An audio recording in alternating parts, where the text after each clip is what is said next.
Hello, hello, hello, hello, hello. Hello, hello. Hi. Hi everyone, it's Raz and myself playing Stardew Valley 1.6 co-op for the first time. It's gonna be great. Did I have to perform emergency surgery on my Stardew while we were in the ads? Yes. Yes, I did. But we're good now. What happened? My Smappy is messed up. Hmm. I think my mod thing, so I had to bypass it. I was like Googling how to launch. Well, first I was like, how do I delete Smappy? Yeah, And was like, I had to do the same thing earlier today. I deleted Smappy on this streaming computer and then downloaded it, and that kind of fixed the issue. But yeah, I guess things are. I guess the updates have like caused Smappy a little bit of concern. yeah. I like how I'm like sitting next to you at your desk on your stream. Yeah. All right. Let me remember how to do this co-op stuff. Oh, thank you for Also, following, quick Iris. shout out. Mm-hmm. Yeah, because apparently on mobile, like, Uh-huh. it doesn't let you click your. I have your name linked in the title, but apparently on mobile, Mm-hmm. rude. Twitch. It's the year 2024. Come on, let's get our stuff. But welcome in, everybody. Hope you're doing well. Yeah, welcome everyone. Let's see. Host. New farm. Oh, let's see. Starting I think you say one starting cabin. Do we want our money to be shared? Do we want separate money? Up to you. Oh, I yeah. don't care. Yeah, up to you. Up to you. Also, I have a first-time chatter, Iris. Hello. Yes, I am a snake. Thank you for saying I'm cute. I appreciate it. Thank you. What should we name our farm? Oh, Raz could be a little bit louder. How do I increase your volume on this? If you're in Discord, I think if you right-click my name, there should be a. Where is it? There should be a user volume slider that you can make in the louder. Discord call. Yeah. Right-click your name. All right, Iris, how's this? Does Raz sound better now? Woohoo! Do I sound better? Am I louder? I could also, you know what? I'm gonna just adjust my audio a little bit too, so it's just a little bit quieter. But I think this should be a little bit better. Perfect. Woohoo! I'm trying to make myself as quickly as humanly possible. I forgot that we have to make characters every time. What? Okay. Is this what my hair is? I always struggle to click the blonde, and then I end up having green hair, and I look like when I was a child, like going to the pool and it getting messed up by chlorine every year. Mm-hmm. All right. This is fine. Do you know how is it in community center bundles? We want to be remixed, right? Yeah. Yeah. And then do we want everything else to be normal? Up to you. I think there's only like one other thing you can remix, right? Is it like the caves? It's mine reward. Should we do that? Should we go crazy? Oh my gosh. So hold on a second. Someone says that you sound muted now. Oh no. Sound quieter? Oh, wait. Okay, how about like this? Better? Yeah, what about now? Is it better? Can you hear me? I think the issue is the music is too loud on my end here. How about this? Better? Is it better now? Yeah. So yeah, I had to fudge around with the audio a little bit, but there you go. Hooray. Also, Locke, I see you gave me a hydrate. I'm sorry I didn't do it. Everyone take a sip. Oh, I'm taking a sip on my end. Good, good. Do you have a farm name preference? Should we combine our names in some way? Yeah. How about Razius? Oh, I love it. I love it. Razius Farm. Yeah. Perfect. Mm-hmm. Should we skip the intro, or do you want to? Oh yeah, I'd be happy to skip the intro. How does this work for me? Am I supposed to co-op load in right now? I think. Hold on. Let me go through here. Let me check that I clicked the Meadowlands Farm, and then I think you should get a code. Okay. I should be able to give you a code. Okay. So let me see. Yeah. Let me see what it does. You're now hosting a multiplayer game. Okay. Oh, okay. Hold on. I'm gonna send it to you on Discord. Okay. I'm on the lookout on Discord. Oh God. Wait. Where did my chat go? How do I find that again? Oh, I see. I see. It says you're typing. I know I was typing. Wait. Wait. Wait. Where's the? Oh. I should also. I'm gonna cover the invite code. Whoops. That's you. That's not me. Hold on. I'll move myself. I gotta make myself big. What a dummy. There we go. Okay, there's the invite code. I was like, how do I get this invite code? How do I get this in here? Okay. Am I covering the? I'm covering the invite code with my snake body. Okay. All right, and then I'll. Oh, I'm connecting. You're connecting. I'm connecting. Okay, good. I'm connecting. Okay. There we go. I'll swap. Let me shrink back to my usual size. I'll stand here next to you. Okay, good. I'm ready. Also, Minimi, welcome in. Okay. Are you in? I am now in. I need to make my name. I'm just gonna randomize myself until I get some. Yeah, close enough. Okay, and then I'll put my name in as Kios. What's my favorite thing? Costco. Didn't even need to. Didn't even need to think. Oh, I'm awake. I'm alive. Okay. What is this? Oh, I got hay. Me too. Okay. I received hay. Where's our chickens? Because they gave us chickens. They did give us chickens. We're in the Meadowlands Farms, by the way. Raz is hosting. Yeah. Okay, where's our chickens? I hear them. Oh, there they are. Okay. What are the... Ooh. Oh, I see you. Hi. Cute. Wait, I like your hair. Oh, thank you. This was like literally the second randomized body that came up. But I love it. That's actually a nice color. Yeah. Thank you. It turned out well. Oh, here. Should we release the chickens or go in? Yes. Oh, yes. I see the chickens. What are the names? I'll look at the yellow one. Viola? Wait. Piccolo. Is this a reference to a it must be to Dragon Ball, right? Yeah, Piccolo, maybe. Or actually no. There's might not be a Piccolo. Viola. These are both instruments.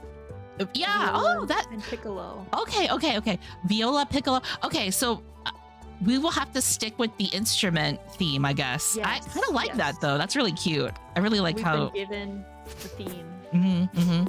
Just stay on theme. Yeah. Just clean up the little area for them so that they have room to. I don't know why. Like, I might have made this up, but as a kid, I always got worried that if you hit your animals with a scythe in like the Harvest Moon games, that you would injure them. Yeah. Or kill them. So now I like live in fear of using my tools near my animals in games, even though like I might have made that up. I might have read that on some forum and had that, like people say fake things on forums all the time. Should I leave this tree in this sorts of stuff. In this pen or cut it? Leave it? Yeah. Okay. They can have some shade. Yeah. Oh, that's true. Very important for little chickens. I guess it might become an issue when we get to summer and lightning starts striking trees. But I guess they will be outside.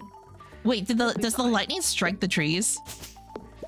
It strikes near them, I thought. It can't strike them down. I did not know that. So So, Raz, you know a lot about farming sims. I feel like I have never, I like only started playing farming sims within the past 2 years, like Stardew Valley. I think like I started 2 years ago. So I haven't played through the whole thing. I don't really know it as well.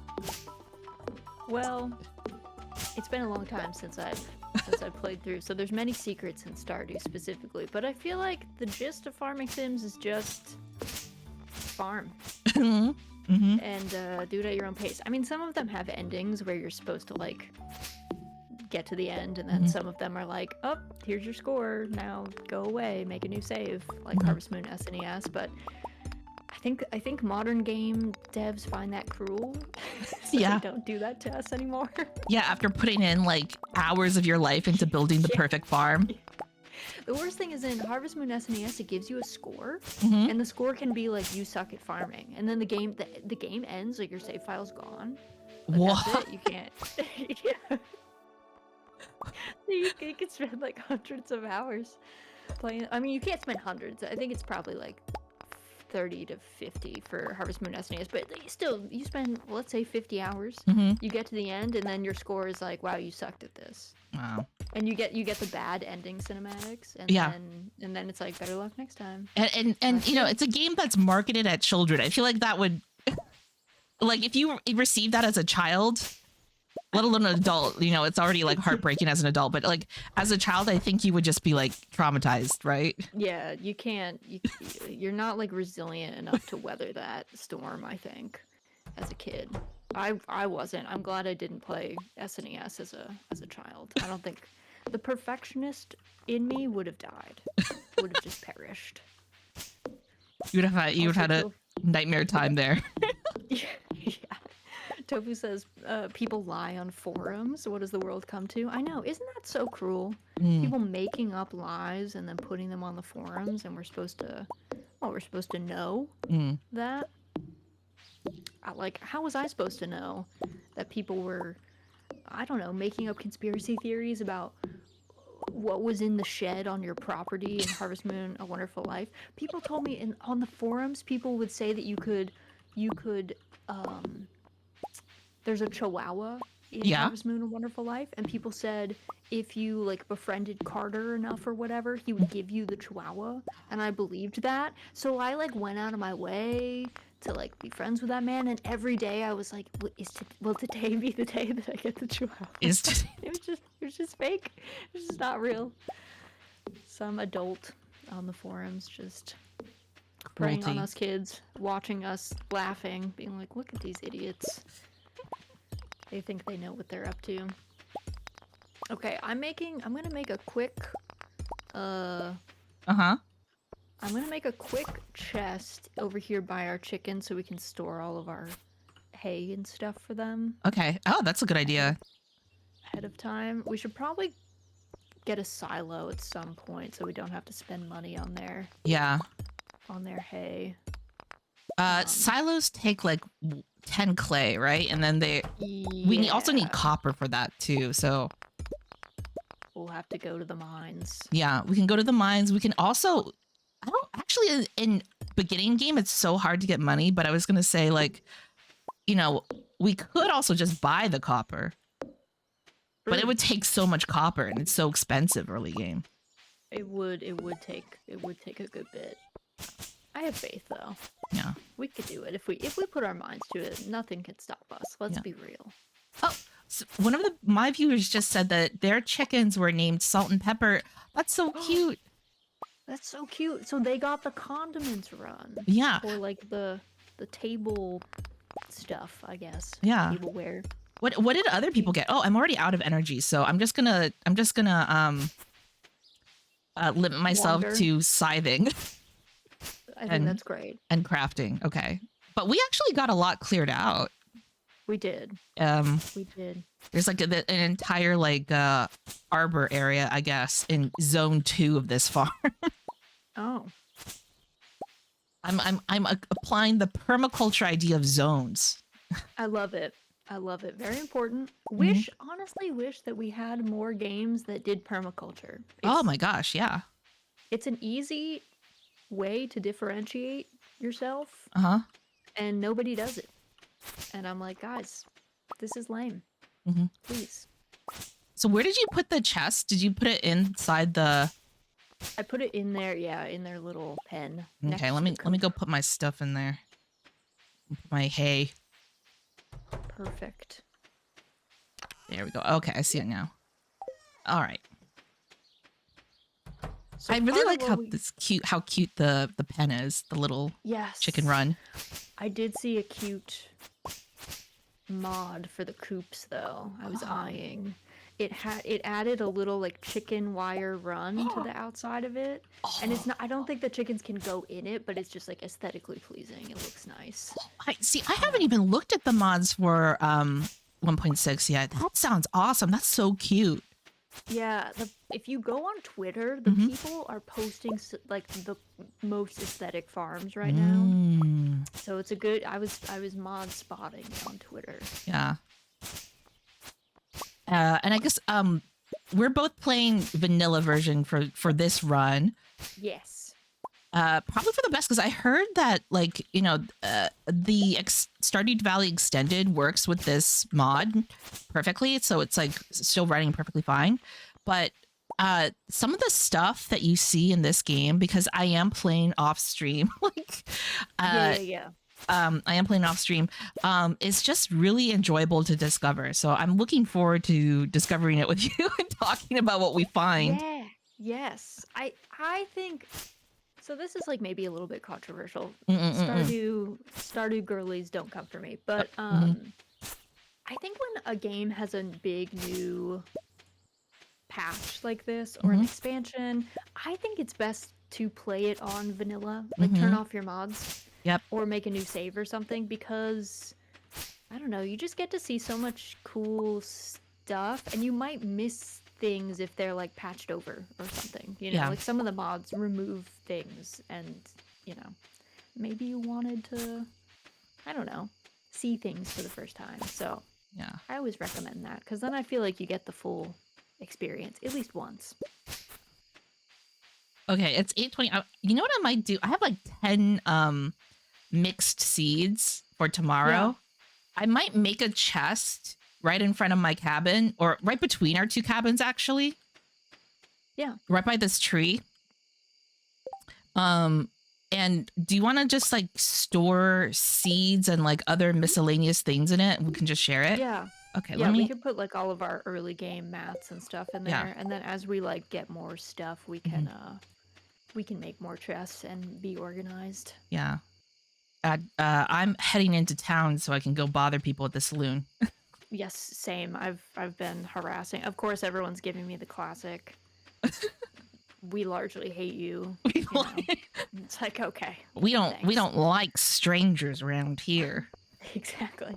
We don't like strangers around these parts. Like, okay, well, this is why your town's dying. Okay. No, I've actually found, so like I've Stardew Valleyed in real life, and I've moved to like I'm not far from a city, but I'm living in a smaller community. Like it's more on the outskirts of a city, and like even though the city / town is actually quite small, people are really nice, and they're like very curious. They just like have a lot of questions. Yes. I think largely I live in a weird space where I feel like a lot of my neighbors they're all very hands off. They don't they don't even interact with each other, so they don't interact with us that much, but they'll say hi if you're like outside. Yeah. But they're very I think that also has to do with where I live. I think people in New England in general are very like let's not talk to each other. That it's true. It is true. It's very true. I've lived in a bunch of different places in the States, mostly on the East Coast, I have to say. But yeah, that's definitely true. People around my parts, I have a lot of like older friends in my neighborhood, because I basically moved somewhere where like I kind of knew like one family in the area, and they knew the person who owned the farmhouse that I'm living in before I moved in. Yeah, so we have this connection. And so like I kind of know this place through them. And they're like, you know, you probably don't have Facebook. You've probably phased out of that part of your life as a younger person. But there's like a pretty active Facebook group for our neighborhood, and they constantly talk about what everyone else is doing and planting and like up to. And I was like, oh, thank goodness I'm not on that. And I promise I'm coming to bed. Hold on, I'm coming. No, you can take your time. I don't care. I'm Mhm. just in bed. No, okay, so I live in a really small town and we do have a Facebook group, For the but town. it is, yeah, and Oh. it's so gossipy. Like, so one of my coworkers lives in my town too, and she's always, because I never check the group, and she's always giving me like the gossip from the group. She'll be like, oh, so and so like busted their water pipe and everyone's mad at them, or like so and so's kid was like shooting their gun at 11:30 at night the other night, and she always tells me all the wild stuff Oh, happening. local juicy gossip. The local gossip, yeah. Okay. We get all the deets from her because I don't really want to be in that group. I like No. appreciate the vibe, but they're too gossipy. Yep. I just don't need that in my life. Yep. We had a really gossipy HOA when we lived in the city. Oh my gosh, I cannot do Condo HOAs. crew. Yeah, it was horrible. So I was like, I'm good. I'm fine without that. I had a friend who like moved somewhere. She bought a house in a neighborhood with an HOA, and they made her life terrible. Like they would just harass her regularly to be like, the paint colors you've selected are against the taste of the neighborhood. And it's like literally one person dictating everything. It's like classic TV villain HOA behavior. I'm gonna make a little 9x9 here and plant like just like a little, sorry, 3x3, not 9x9. 9 is the number of squares. I'm gonna make a little square here and plant the mixed seeds that we have. That sounds perfect. Yeah, I don't recommend HOAs in general, because like you can get a good HOA, but that's rare, and it depends who's like the head of it. So someone else could just get voted in and be a nightmare. Yeah. So even if you had one like good experience, it doesn't mean it'll stay. It's also wild that they're legal like that, like that they can legally harass you like that. But they can. They can. Say hi to one of the chickens. Did we lose a chicken? I can't find the other chicken. Hold on. Did it go outside? Let me see. Oh no, they're just stacked on top of each other and like glitching out. Weird. Interesting. Hello, other chicken. Oh, did you take a look? You can now see whether you've pet your chickens or not today. Wait, how can I see that? It's if you do escape or whatever to get into like the crafting menu under animals. That's so handy. I know, it's so cute. And then if you look at your skill, you can go to the tab that says skills that looks like your face picture, and you can see what level you are for everything. Handy. Yeah. But the animals, that's game changing. Yeah. Wow, concerned ape. Yeah. What a king move. Yeah. Very kingly move. Very kingly move. Well, it's nice because then, like, if you just get so many animals, it gets to a point where you're like, I don't know who I pet, and then you have to touch all of them. Yep. And they don't necessarily want you to. No, I think they don't mind. It's just they're just like, but why are we doing this again? Yeah, they're like, okay, but. So I always feel bad. I'm like, I'm sorry. I know you're trying to like eat and graze and live your best life, and I'm interrupting. Yeah. Man, Meadowlands farm is so big. I haven't even gone to like, I've only seen like the north and south of our cabin area, but it's like huge as a space. Yeah, it's massive. It's actually shocking how big it is. Yeah.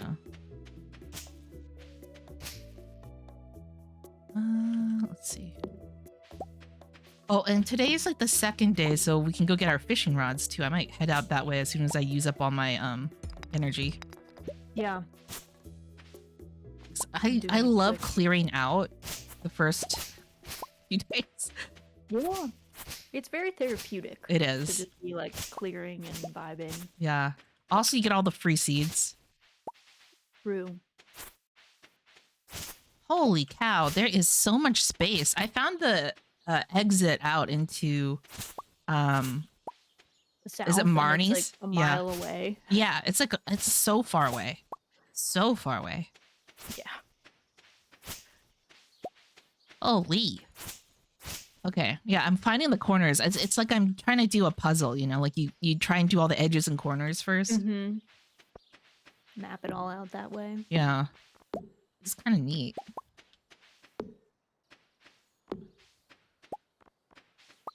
There's just so much stuff when you start out in the farm. There's just like a million trees. Yeah. Yeah. It's heavily wooded. Yeah, because like- Meadowlands is it's better for raising animals, right? So Yeah. actual But, like, farmland is rather bluegrass conscripted. Is like tastier for animals or something. Mm. Does it I like like it actually more. make a pertinent or visible difference? That seems to be what the tooltip says. Like when you select, like it seemed to be that it was supposed to be a noticeable difference. So I'm not sure if it like increases Mm-hmm. heart level or something. Oh. So, or maybe it just makes more of it. Like maybe it makes more hay when you Cut it? cut it. Hmm. We'll have to test that out. We will. Okay. Well. Oh, and here's the yeah, here's the greenhouse. Oh, I triggered the Willy cutscene. I'm not sure if you got it. Though. No. I don't get. I think we Okay, get them good. separate.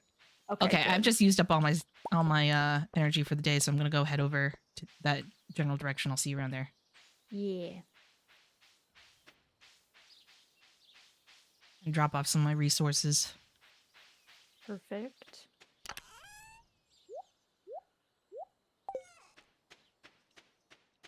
Where is Elliot? I need to meet our starving artist friend. There Yeah. you are. Hardest people to meet in game, like Elliot, Sebastian, because he never comes out of his room. Yeah. Sebastian's hard. I'm trying to think. Some of the others have just like weird schedules, so Yeah. unless you know where they're gonna be. Yeah, there's definitely and I'll just say, like, I'm not a min-maxer with the game, so I usually don't like find things super easily, quickly. Oh, here's Elliot. Yeah. Mhm. He lives in a little cabin by the beach. It's a pleasure to meet you. It's a pleasure to meet you as well, Elliot. Oh, here's Willy. Let's see. Yeah, I forgot. I have so little space. Let me go drop off my shit. I wanted to fish. So we can make money. Yeah, that's the prime money maker. If you can survive the minigame. The hell? I've gotten so good at it. That's good. Yeah, I used to have to like stick on that training rod forever. Yeah. But now I can actually like just start off with the bamboo rod, no problem. Bamboo pole. It's definitely like the initial hurdle, I think, for a lot of people is like the combat's just clunky anyway, but like the fishing, they're like, oh my god, the first nemesis of this game is is the fishing minigame. Oh, hi, Oracle. Yeah, the fishing game, the first time I ever played Stardew Valley, which was again about like 2 years ago, Yeah. I just didn't do any of the fishing stuff because I got so frustrated. I like didn't understand the mechanics. Like for some reason, like it wouldn't click in my head at all. It's not super well, like, it doesn't teach you really well how to do it, so it kind of expects you to like just grasp what you're supposed to do. Yeah. And that's not necessarily obvious, so. It's definitely not obvious. It's definitely not obvious. It's not the worst fishing minigame. I will say this till the ends of the earth. Core Keeper has a worse fishing minigame, which it also does not explain to you. Unless you're a rhythm game enthusiast. Okay, If you like rhythm games, Uh-huh. then you might like Core Keeper, because it's a rhythm game. You have to, like, each type of fish has a certain pattern, Ah. and you gotta like do the thing in the pattern. And if you're a rhythm game enthusiast and you have the timings in your head, then they're not so bad, but it takes a lot of time. Like, Ooh. there's a little like explainer thing, I guess, as I'm sitting in the mini game for the first time, but Mhm. I also was confused at the beginning, so I need to remember also, that I'm running out of energy, and I probably shouldn't try fishing. There's like one fishing spot I wasn't getting any bites though. Whatever. Moving on. Find yeah, the you next live thing. dangerously if you fish when you have low energy. Yeah. Okay, I have a question for you. So you know how in the game, like in the default game, the original game before 1.6, and you had a farm, you would start with parsnips as the vegetable that you grew, like one of Yeah. your first vegetables in spring. To me, the parsnip is not the vegetable. The parsnip is not the vegetable I plant first in spring, like, or imagine planting first in spring. No. I don't even know if I would plant parsnips in spring. I I thought think I they would were a plant winter. parsnips in summer going into fall. No, I Kind of didn't same even. with carrots, actually. Yeah. Because you don't want them to be. You don't really want to be digging them up Hmm. when it's hot. Yeah. They Talking don't about really carrots, like. I got a carrot seed from some wiggly worms in the ground. Ooh, wiggly worms, thank you for this beautiful bounty. Yeah. We'll have to plant those carrots. I guess we'll just plant them against our real life advice of not Yeah, planting I them in know. the spring. I think like radishes are like a spring, Radishes or or peas. peas, yeah, because they tolerate the cold so well. Yeah, radishes, peas. Um, there's some leafy greens that I would think of, like Lettuce. certain types of lettuce and Yeah. kale and stuff. Or even like, I don't know, it would be kind of cool if there was like, I don't know, tomatoes and peppers or something that are like Hmm. really long season crops, because those you cannot plant those in summer and have those produced. Yeah. You got to seed So start early.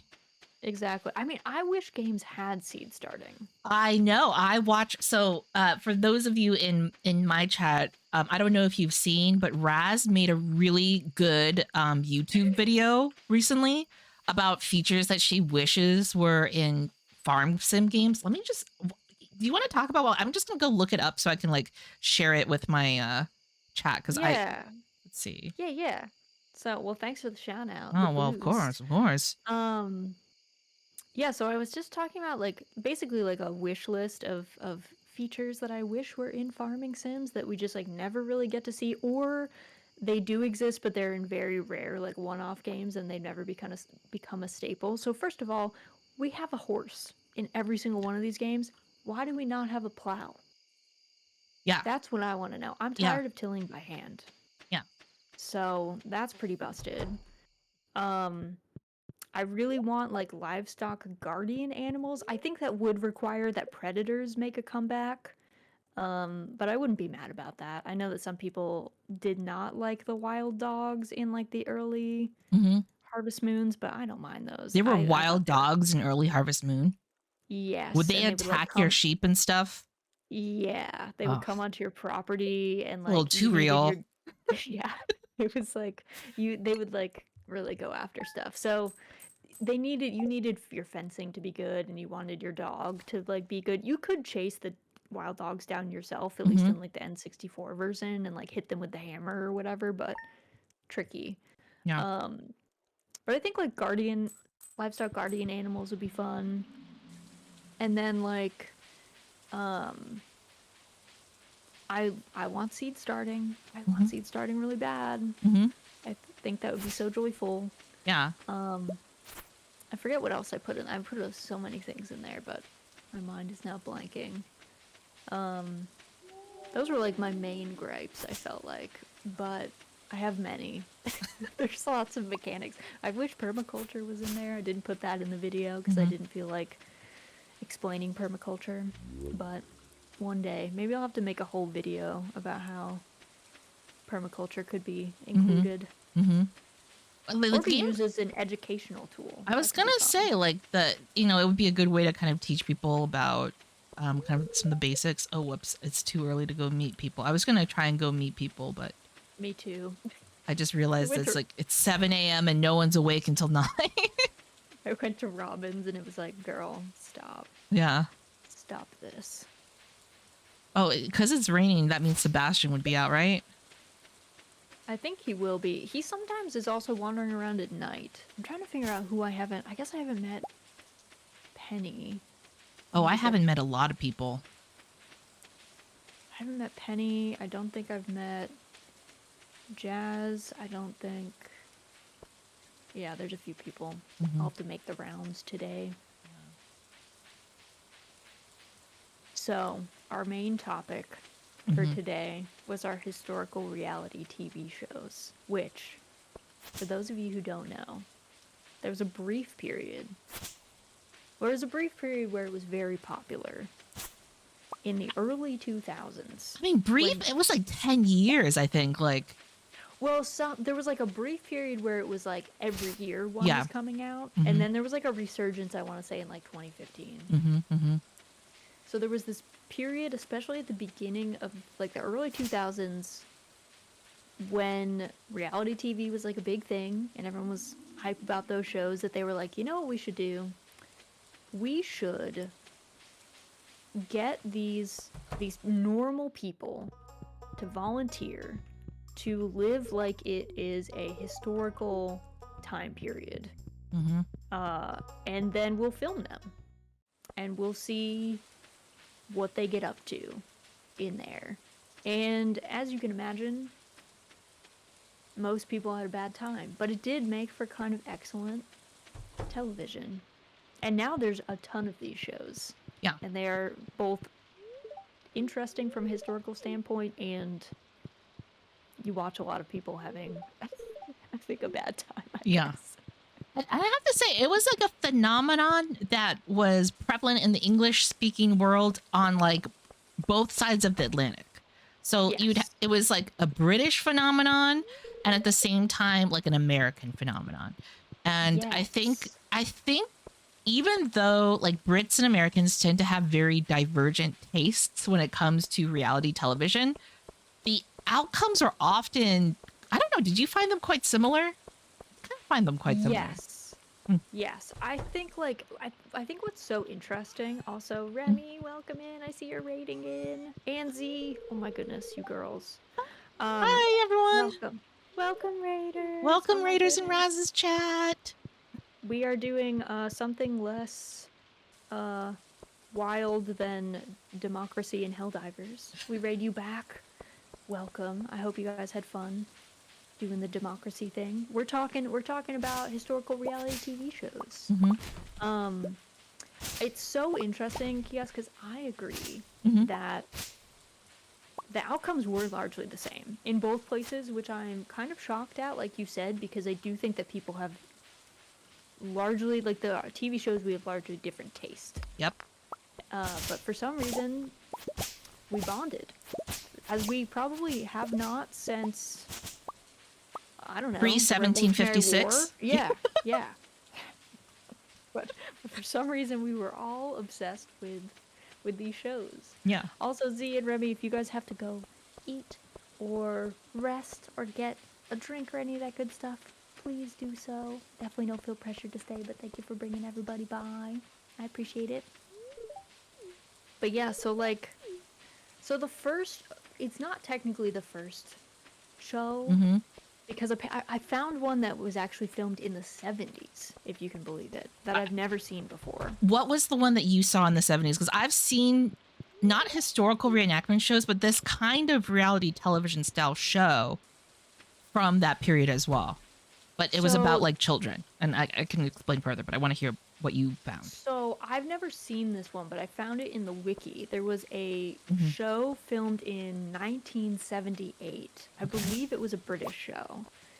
And they took a bunch of people and had them live like it was the Iron Age, which is actually wild because the Iron Age is like way back. Yeah. That's quite primitive in comparison to what they were having Hmm. people do later. Yeah. And But the I Brits are imagine obsessed with the Iron Age. Like, it's like a major plot device in a lot of Midsummer Night Murders. there you go. There you go. Yeah, I don't know what it is. I guess they were just like fascinated by that. So they stuck all those people there. I haven't seen it. I'll have to try and like hunt it down, but I Hmm. have to imagine it must be Oh, something it must be on like YouTube it somewhere. must be. And it must be something like Colonial House where it's Hmm. like when you have that many people on the show, Hmm. it ends up kind of being like Survivor, you know? Where like people hate each other. Yeah. There's like weird alliances. Like people start doing some weird social stuff. Yeah. But tell me about your early show I that think you've seen. my early show, and again, I'm thinking about the fact that, like, again, most people kind of associate reality television with, like, would it be the late 90s, early 2000s with, like, the Real World and, like, Yeah. I think the Real World, one of them might have started in like the late 80s, but I feel like the boom was really like 90s into 2000s, yeah, where like most people were like watching it. yeah. But there was definitely this, like, reality television boom era in, like, the 60s and 70s, because I remember watching it was kind of like a documentary multi-part show over several decades, where Oh, people interviewed these children from very different walks of life. yeah. And, now that I'm bringing it up, because it just came to my head, I forgot what the title of the show was, but I think it was something like Growing Up something. Growing Up, like, Is it? oh, go ahead. No, I was gonna say, I feel like I've seen maybe a similar show, but later that was riffing Mhm. on that. That Yeah. was like, it was specifically about poor children, though. Yeah. It was about like growing up in poverty, and I Yeah. forget the name. It was a similar name, like growing up Yeah. something. Yeah. And very similar. It was like, it focused a lot on class issues, and it was kind of like almost a sociological experiment. Like, these documentarians interviewed the same group of children who became adults well into their Yeah. 60s. Oh, Yeah. that's wild. Yeah. It was pretty wild. I'm fishing right now, otherwise I would Google it and just see if I could find it. Oh, I got trash. And I'm running out of room, so I'm gonna start heading back a little bit, I guess, and try and see if I can find other people to talk to in town. But I will look it up in a second and just see if I can find it on Google. Let's see. Hold on while I look this up. Yeah. Documentary, because it I'm was so really curious. interesting. And there was another Yeah. documentary I saw. I think it was like either Canadian or British. I'm like forgetting what it was, but it was about like this 60s or 70s couple that decides to like begin an open marriage, and it ruins the husband's life. Why does it ruin his life? I don't know, Man, because he was like, the film series, the documentary series I was talking about previously is called the Up series, the Up film Oh. series. And it begins in 1964 when all the participants who are like children are 7. Oh. And they like visit, sorry, I keep like taking out my fishing pole for some reason. They visit the children over like several years. And I think their films, it's 7 up, then 7 plus 7, then 21 up, 28 up, et cetera, et cetera. So they like come back at like, every 7 years to check on these people. Oh, that's The so last one they made was in 2019. It was 63 up, so they were in their 60s. Wow. Mm-hmm. That's wild. That is pretty. I think we do have to acknowledge. I was thinking about this when we were talking about this topic, that I think we're only just now culturally coming into the realization that children can't consent to being on a TV show. Yes. Or being part of an experiment or whatever. And while an adult can sign themselves up to be like, yeah, I'm gonna live like it's, the 1880s in Montana for 5 months and it's gonna be hellish, no child can really say the same.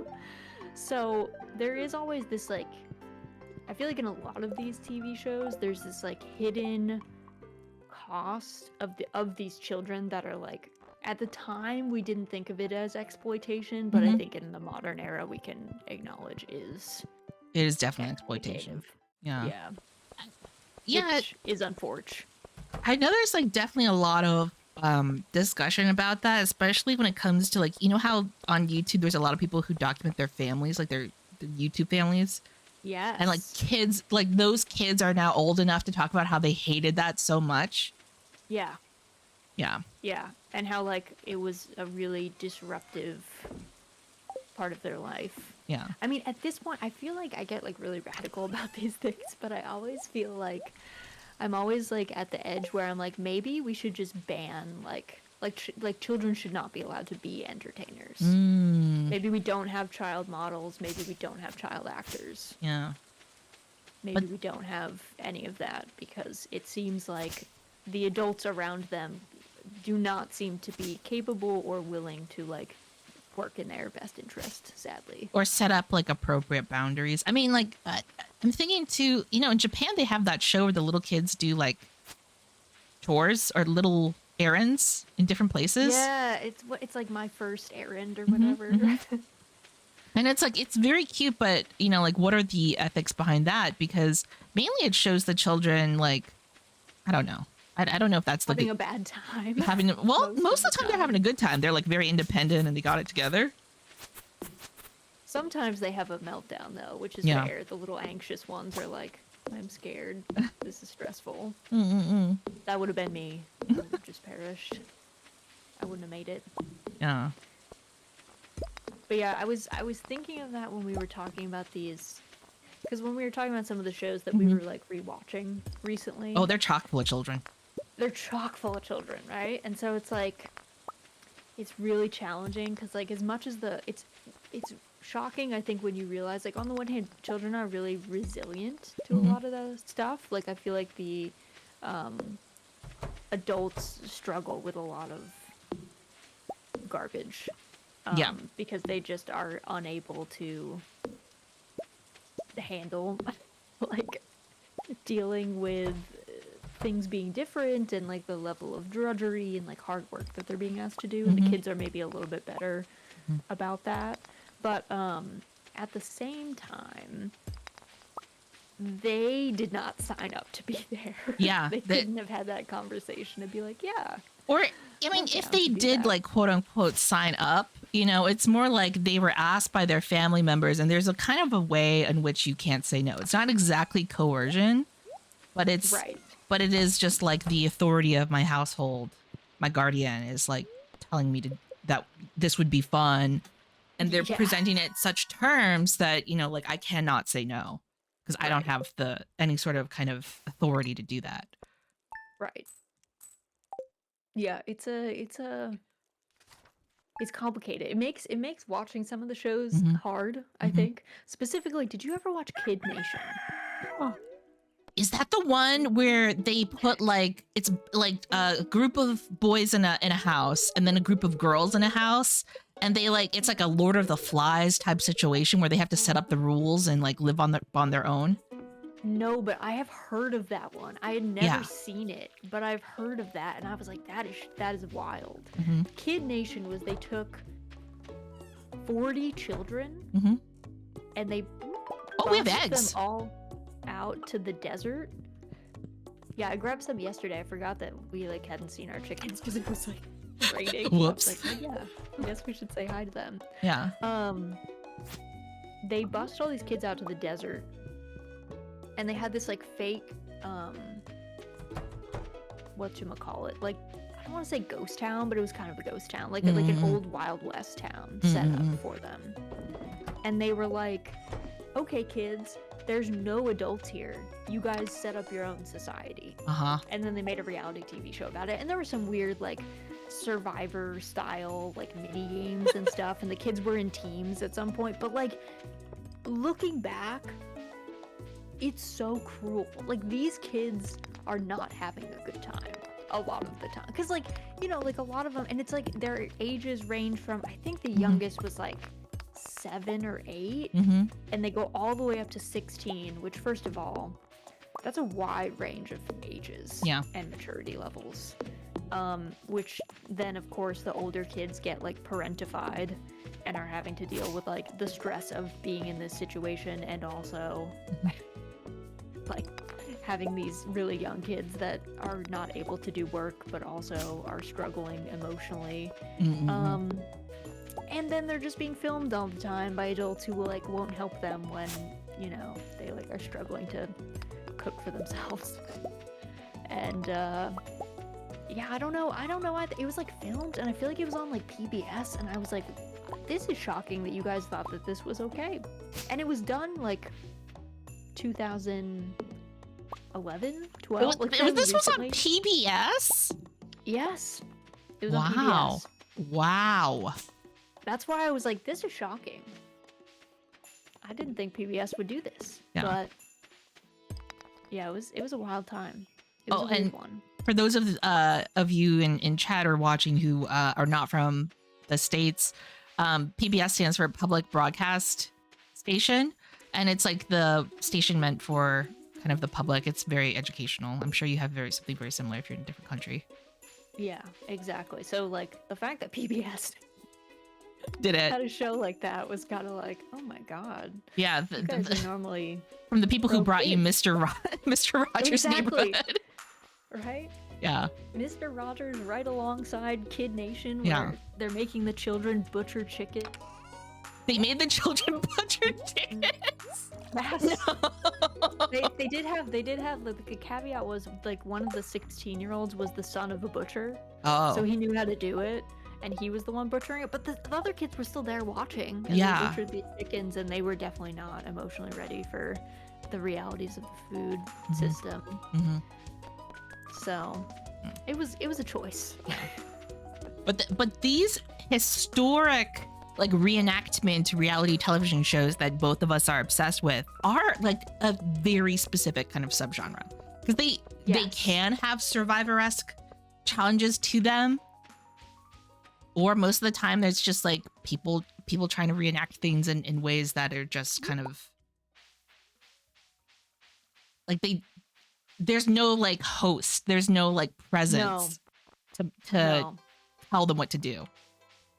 Yeah, it's mainly them with a camera crew that usually either comes a certain amount of time, or in the case of some of the ones that are like in a house, they'll have cameras like in the house with them that they can just like, that are just on all the time pretty much, and that they just like pull things from. Or a couple of them, I think 1900 House, they might have had the ability to turn on and off the cameras, like it was like a diary for them to record in. So they would like have video cameras in the rooms, but you would just go and like talk to them. And so you would like, if you, I don't know, you would be like, today sucked because I had to wash laundry for 12 hours or something, and then, you know, they would just like say that to the camera. Okay, and so it would be but the 1900 House, like you're saying that's for 1900 House, that's specifically the kind of thing that you would see there? Yes, I do think, I'm not sure if they did the same thing with like 1940 House, and I vaguely remember in Edwardian Country House, I also think they had video diaries.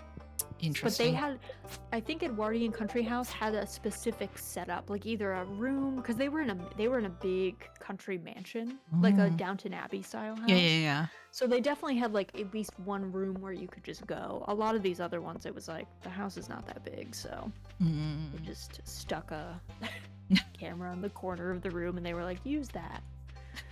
Or it was the style like, which is a little bit more familiar, which is like Victorian slum house style and frontier house, where it's just a camera crew comes like a certain amount of time and like films you, usually. Yeah. And then like leaves for who knows how long. I know at least with Frontier House. So Frontier House is my favorite. Also, the only one of the first ones I ever saw. Like I saw Frontier House when it came out. Do you know what your first one that you ever watched was? if you can remember. I'm like thinking back, it may have been Frontier House because I think that came Mm-hmm. out at like a really specific time. I like remember that quite distinctly.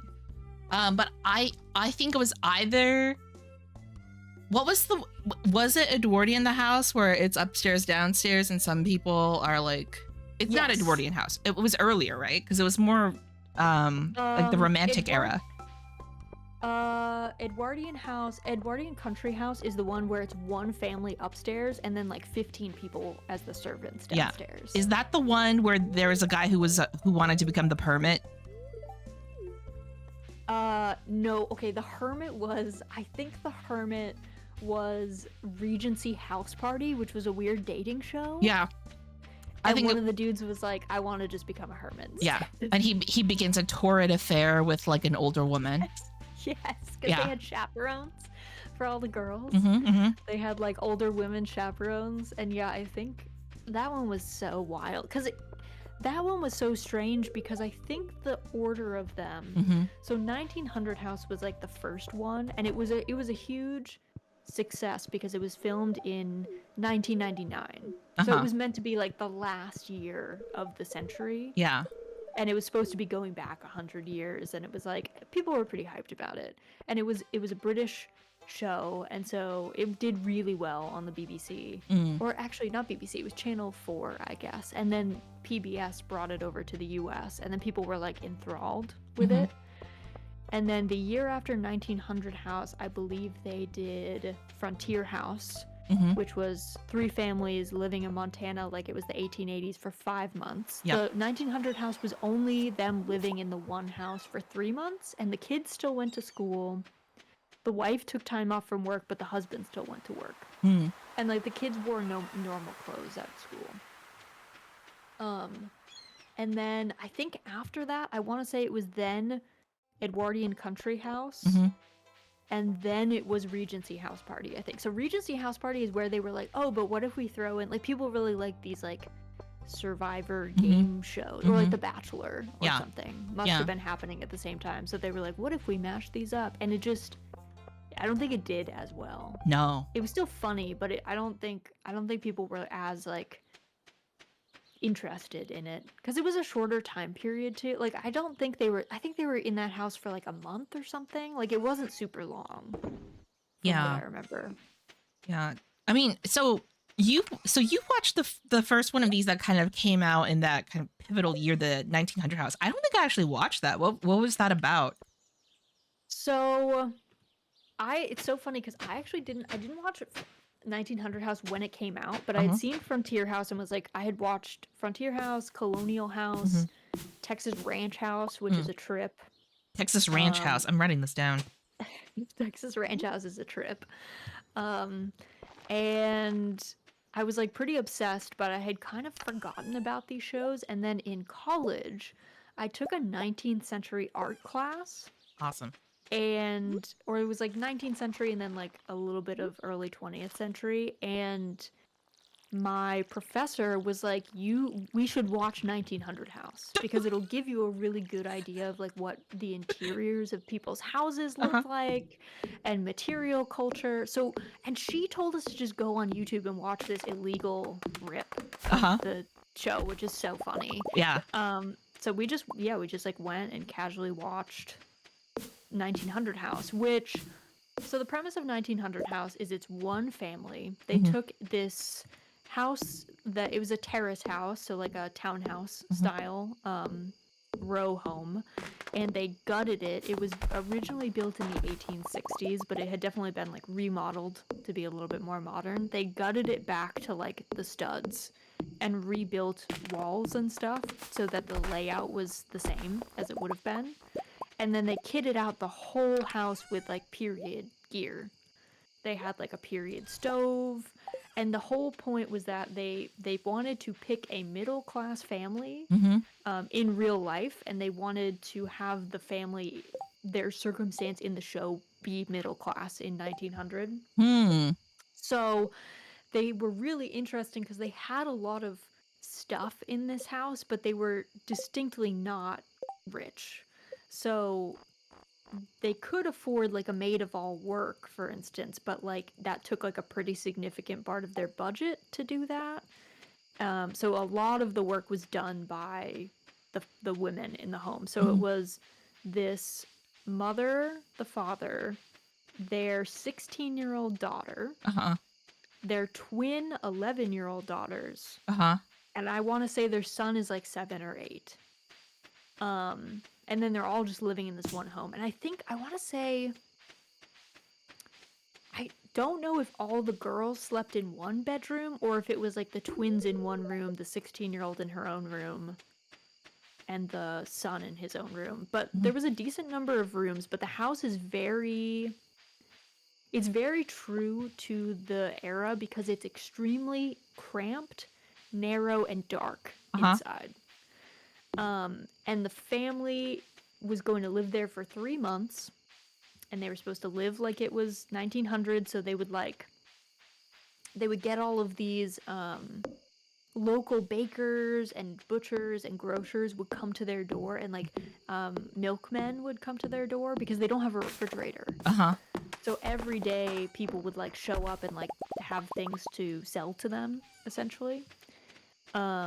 And that was like super interesting, but the family was, because it was like the first of these shows, the family was like woefully unprepared for what the reality of the experience was, I think. So could you give like an example of what you mean by woefully unprepared? I feel like now that you're mentioning it, I feel like I have seen an episode of this. Is this one where during the course of the show, the women realize they can't use like modern shampoo, so they have to use like egg whites?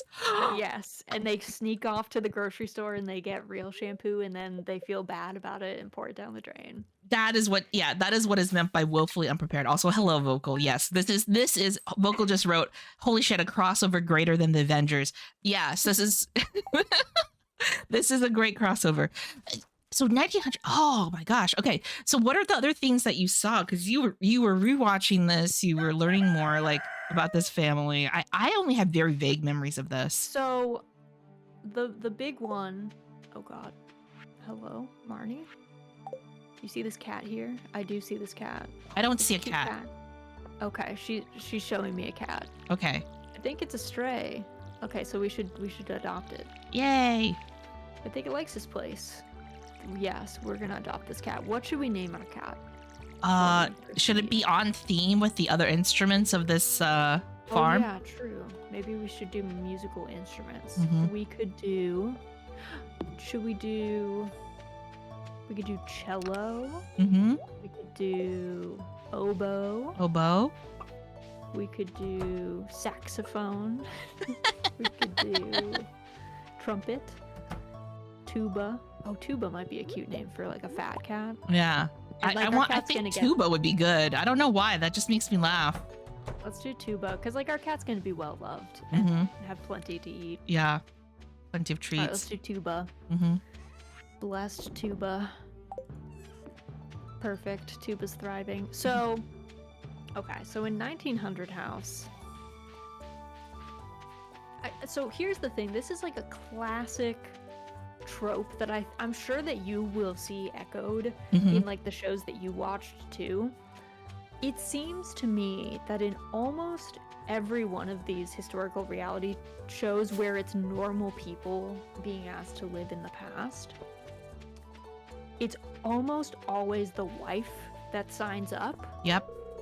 But seems to completely underestimate how awful being a woman in a time period without rights, where you are stuck in a home doing dishes and laundry by hand, exists. Yep. And just like that, the life of women before kind of the domestic revolution is pretty miserably just drudgery. So that was Joyce in particular, the mom in 1900 house, has a meltdown that like you don't see in most of the other shows, I would say. What is the meltdown about? Like how far into the program do we see this meltdown? Days.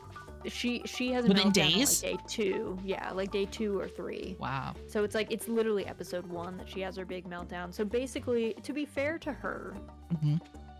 this is a woman who I think she's a school inspector in her real life outside of this show. So she doesn't do like physical labor.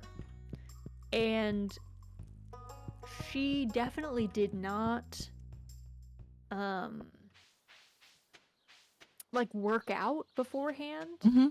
And this isn't to say that like she's not strong or anything, but you can just tell that like the amount of physical labor she is being asked to do. She has to haul buckets of coal Mm-hmm. to put into her coal stove. A coal stove is pretty brutal to like keep at temp. Yeah. And this stove is responsible for heating all of the hot water in the house Oh, in gosh. addition to her cooking. And she's also a vegetarian. Oh, that's pretty rough. There were not a lot of vegetarians at the end of the 19th century. I don't know why they picked her, because it must have been insanely hard for her to find meals that she could make and eat. Yeah. Because while a lot of other cultures, like non-Western cultures, did have vegetarian culture as like a part of their dietary culture, that's not really the case in like 1900 Britain. Yeah. The late Victorian period, early Edwardian period was like the era of the jellied calf's foot, like monstrosity. Yes. Or like a whole roasted swan on the table. And not only is she a vegetarian, she cannot handle the smell of cooking meat. Oh dear. Or the sight or the processing of meat. Oh boy. And so obviously she's in a really small home. Smells travel, so anytime they wanted to like eat food, and the easiest things to find and cook on like a stove like that are like sausages, you know, like meat is easier to cook than like something more delicate and not have it just turn into like a gross mush. So she just, I think by day 2 or 3 she had a bit of a meltdown, because I think she was fighting with the stove. Her youngest son, or her only son, I guess, her youngest child, only son, ended up being a picky eater. And he would not eat almost any of the period things. So I think by day 3, he had been eating just bread and cheese for 3 days.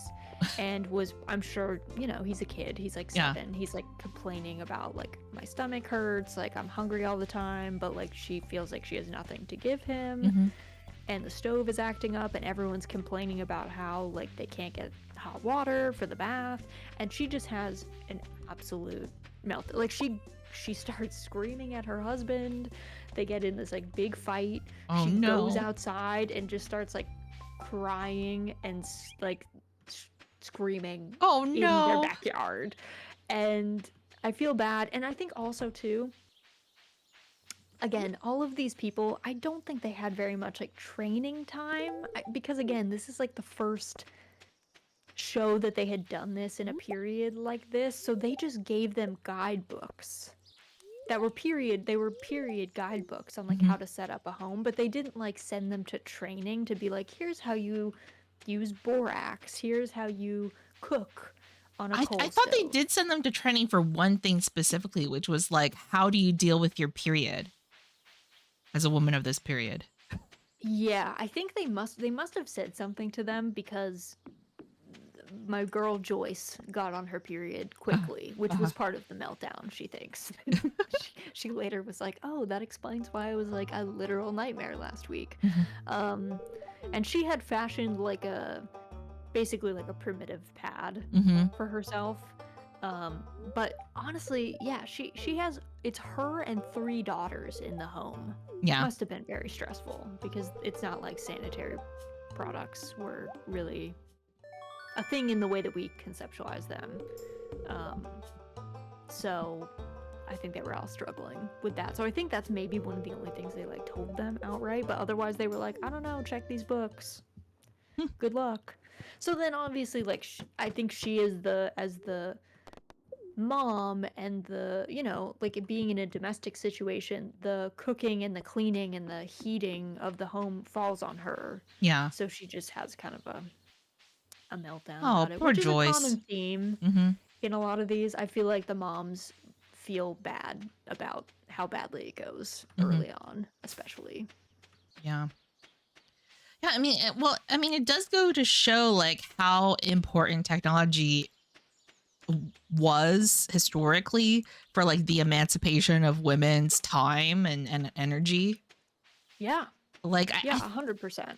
the one episode I think I can remember distinctly from the show is that at some point she gets a vacuum cleaner. She gets, and Yes. it doesn't work very well. But Yes. she's like, "Oh my goodness, like this is like it's revolutionary." Yeah. Well, so at one point she hires a maid of all work. Uh-huh. She does hire a maid of all work for like a week. Mhm. Um and I think part of it is like she has this realization that she like so there's this fascinating phenomenon in almost all of these shows. Mhm. The men are having the time of their lives. Oh, yeah.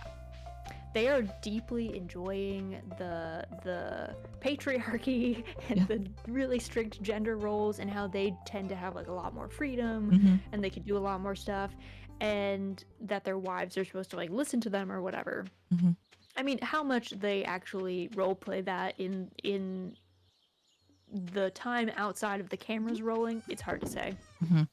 But like the concept that like they're like, I'm the head of the household, um and you see some of that in 1900 House, where like the husband starts getting like aggressive about stuff and like putting his foot down and like throwing his weight around. Maybe Like what more kind like of stuff? they he gets, so in particular he gets really um pushy with Joyce about like things not being done in the Mm. house. Like he'll be like complaining to her about the hot water instead of like he's like an adult man, right? Like Mhm. he could always just put more coal on the stove and Yeah. like stoke it and figure stuff out, and he just like does not seem to do that. And then he also very particularly seems to not get on with the maid of all work, Elizabeth, who they hire. And Elizabeth is like such a gem. Like she is like an absolute Wait, warrior. what is Elizabeth's deal? Is she like a historian? Is she a regular person who auditioned for the She role? Like is she just she's a regular person who does work she does work like cleaning mm. jobs. She's been like a janitor. I think she's worked in like hotel cleaning and stuff. So she's done that Yeah. kind of work in a variety of different positions, and she had auditioned for the role because she is like a third generation woman in that industry. Like her mother was also a cleaner, and her grandmother was a maid. Oh, so she So wanted to she, like go back and think about that family yeah, connection, which is yeah, a common theme in all the shows too. Like everyone has like, oh, my great grandparents or my grandparents did this, so I want to find out what it was like. exactly. So she's like amped to be there, and she also, because she does this for a living, she is genuinely like quite skilled, even with the like lack of technology for the time. Mm-hmm. She knows what she's doing, like very obviously, in a way that like Joyce does not. Yeah. I don't know if Joyce just like doesn't really clean her house, but like she she seemed confused about things that I was like, What are some we examples? Like what was she so not like getting? when Elizabeth showed up, she said that the house was like literally filthy, like they had not dusted anything, which when you're running a coal stove Mm-hmm. is kind of a clear, like it was just grimy. There Oh was just no. like none of the carpets had been like beaten, or like there was just soot like everywhere, Mm-hmm. which makes sense. You're running like um this coal stove. They're running gas lamps as well, and they Oh. are using the fireplaces, so it's like there is a lot of particulates in the air in this tiny house. But yeah, she just said like it was genuinely like filthy when she showed up. It Mm-hmm. was just very dirty. And it was hard to see that on the camera, and I don't Yeah. know if they just didn't you know, they didn't want to be like, it's a pigsty in here, these people are struggling. But it was just funny that Elizabeth shows up and was like, it's rough. So Elizabeth does a whole lot of work and genuinely makes the house like really clean. Mm-hmm. But the husband, I forget his name. He is, I don't know, he seems to just really revel in like his position of authority being absolute in this house, and this woman being like a servant below him. Oh. And and that like chafes with her because she knows like, hey, like the both of us are like normal people, like outside of this, you know? Yeah. And like this That's like man the is Stanley prison experiment. It's like the Stanford prison. Is it Stanford or Stanley? Stanford prison experiment or something. Like when you give people power, suddenly they become monsters. Yes. And that's actually something that becomes really apparent in the Edwardian country house show, because the family that lives upstairs starts kind of coming up with reasons why they're justified to like have the money and live this life of luxury, and how it's just to have servants and stuff. And it was like really weird. Like they were trying to just like justify like classes existing in a really uncomfortable way, because they were not a rich family in real life. They were middle class, but they weren't like so wealthy. So it was weird to see them really start to think like they genuinely thought that the servants were like dumber than them, deserved to get less money. Like there were some weird vibes there. And the servants, it was so funny because in that one, the servants downstairs, some of them had better jobs than the people upstairs. Wow. Like some of them made more money and worked more high-paying, impressive jobs than the upstairs family. So then it kind of chafes when the family is being like, I think that classes are fine. It's just like the natural order of things. And they were like, excuse me? Pardon? Do you wanna amend that? Okay, I'm gonna put our parsnips in here, by the way. Okay. In case we need them for anything. We can sell them too, but... Yeah. Well, I think usually, like, if you hold on to one, that usually is fine. You can sell the others. But I'm gonna go into the cave and try, because I'm gonna try and help us get to the goal of getting that silo. And I know that you have to have copper bars for that. Is that unlocked yet? I didn't pay attention. The silo? Or the mines? The mines. The mines are unlocked because I got a piece of mail from Joja Mart that they had exploded that rock that they caused to fall into the road. Oh, I literally didn't even read. I was like, Joja's writing me? Get out of here. You're like, this is all junk mail. Goodbye. I was like, this is junk mail. Bye. Also, welcome in, Muffins. Hope you're doing well. But yeah, like, I don't know. So many of these shows are just so funny. You have to, okay, so you should tell me about Victorian Slum House. Oh, yeah. So Raz and I were talking about this collab and we both were like, okay, what, like, what's a show that we can watch in this time? I ended up watching one that I'd never seen before, but Raz, did you recommend it to me? I feel like you did. I did. Victorian Slum House. Like, this has been like over the course of months, Raz and I have figured out that we both have enjoyed the same media. There's like, like shows like Alone and like these historical reenactment, like television shows, like we've somehow watched many of the same ones, and you may have figured out like I don't remember a lot of the titles and I don't remember them, but I have watched them, and like some of the things are very like core memories. Oh, hey Raz. Hello. But yeah, Victorian Slum House is exactly what it sounds like. It's a historical reenactment show. Oh, I found a geode. Where the BBC has sent like multiple families to relive the experience of what it would be like to abide in a slum house in the East End of London over the course of multiple decades. So it's the same, like, I think they're like 3 core families, and then like some, like they add more families and like you lose some families.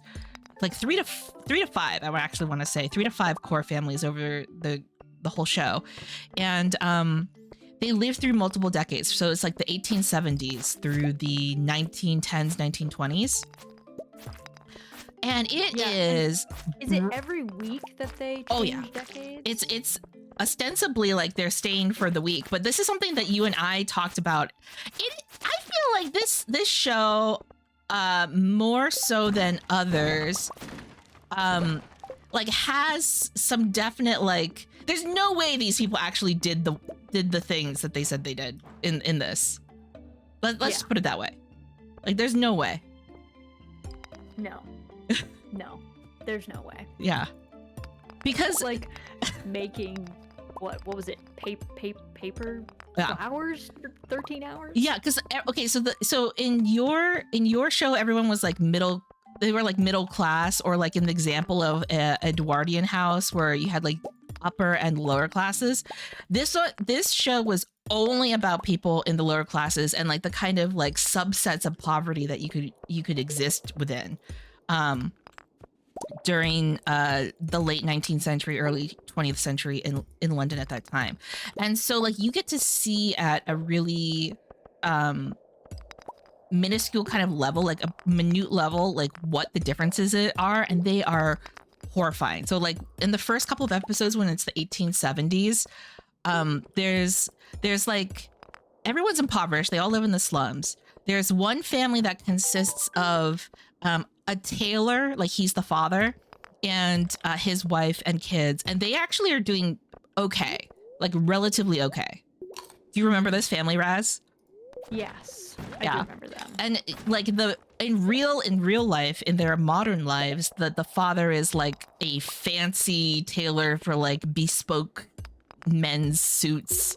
But because they have this like skilled labor experience, their family is able to like make money making clothes.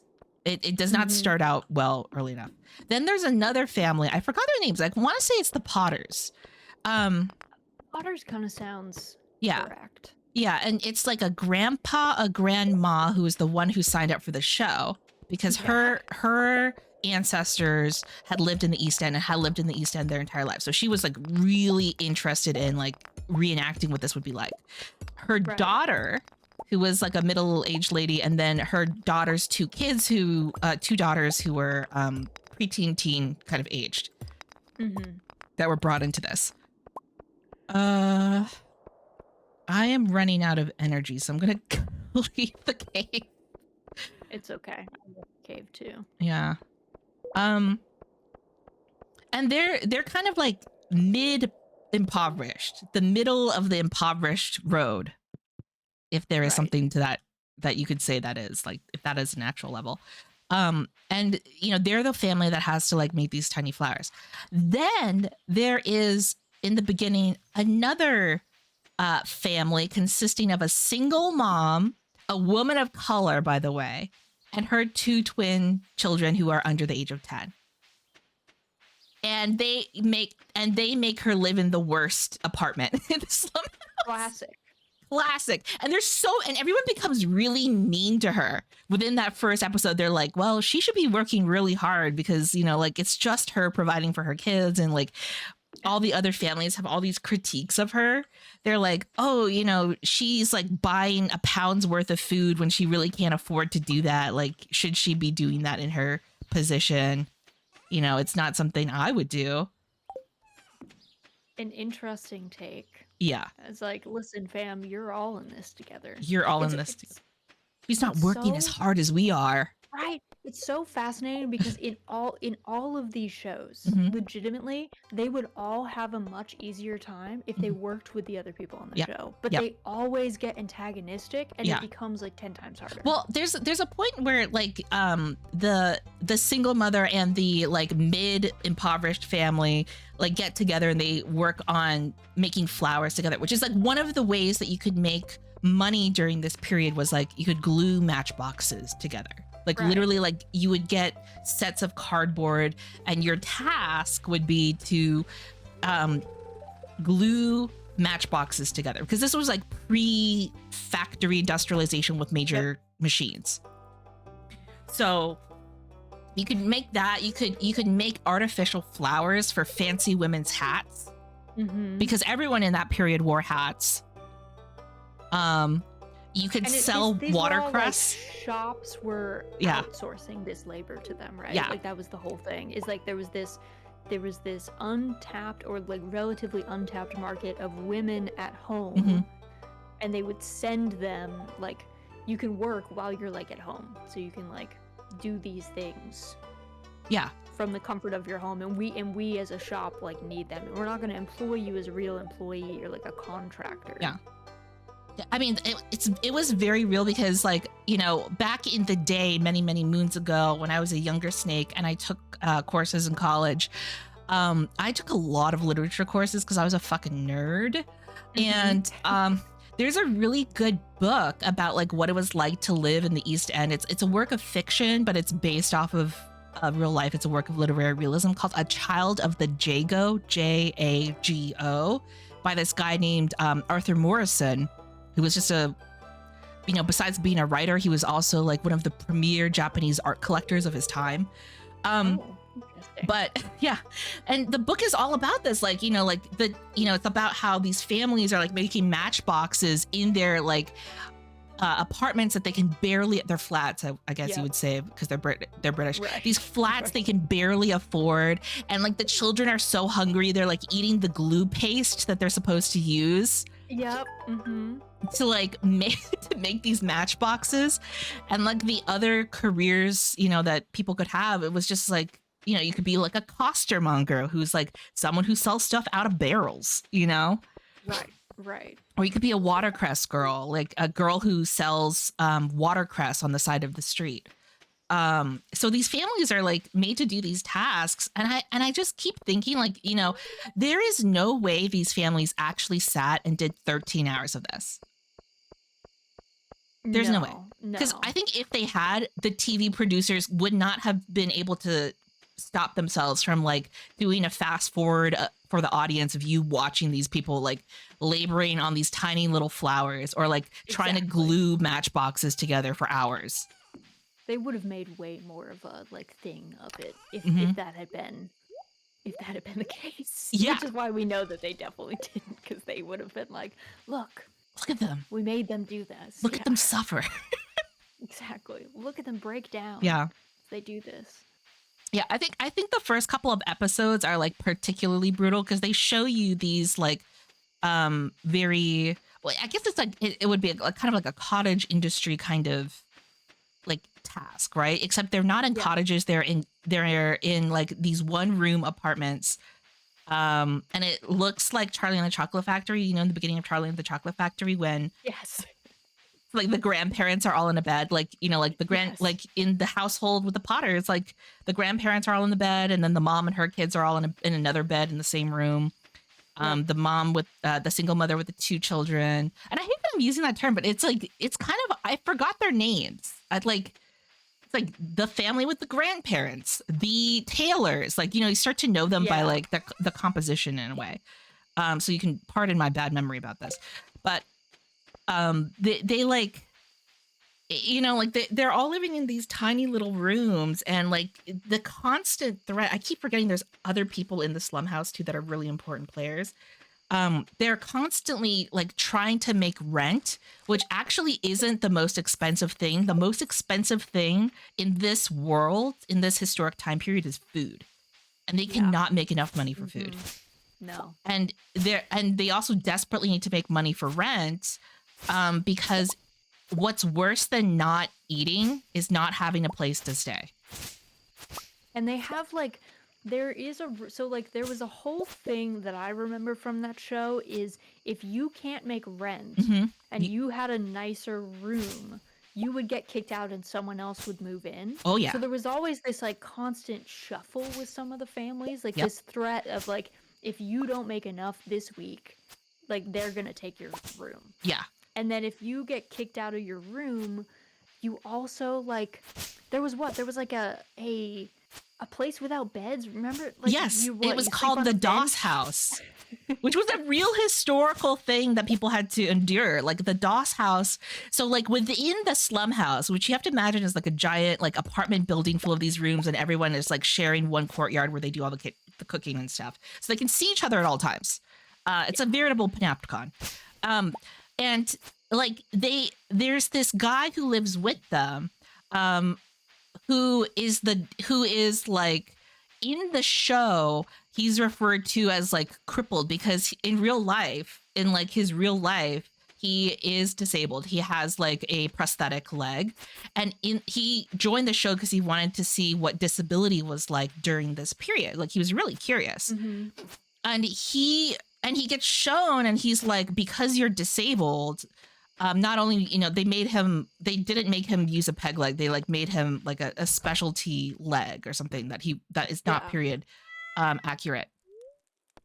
But he, because he's disabled, like he can't get the jobs that the other men in the show can get, which is usually like unskilled labor, like literally taking a hammer and breaking a bell apart, or like carrying a heavy sack at the port. Yeah.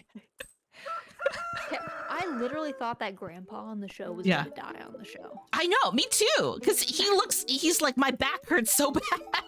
And he's like, he's on the verge of like, you know, he sounds miserable. So they must have at least made him work like 3 to 7 hours or something like that. I got like really concerned because like a lot of the adults were really like not eating so that their kids could eat. Yeah.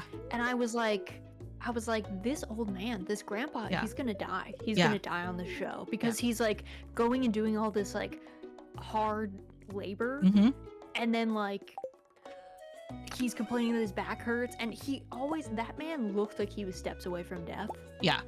At any given moment. I made a furnace, by the way. Oh, perfect.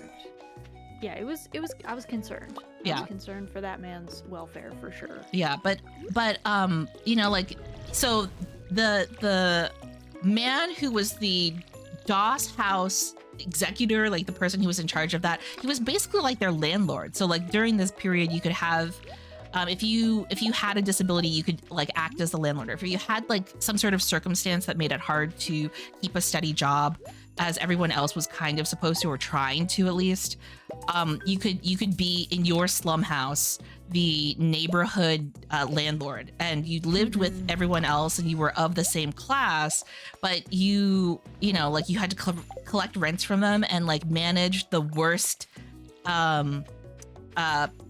part of the slum house, which was the DOS house. And the DOS house is like a giant room. It's, if you can't rent a private room for you and your family, or just, you know, for yourself, you could rent a bed. You could rent a bed. I have 2 copper bars, by the way. I think we need like 10. I think it's 10 copper bars. Is it 10 copper? I think it's, let me go ask Robin and I'll let you know. I'm gonna go over there and ask her. I'll let you pet the chickens. Yeah, I'll pet the chickens.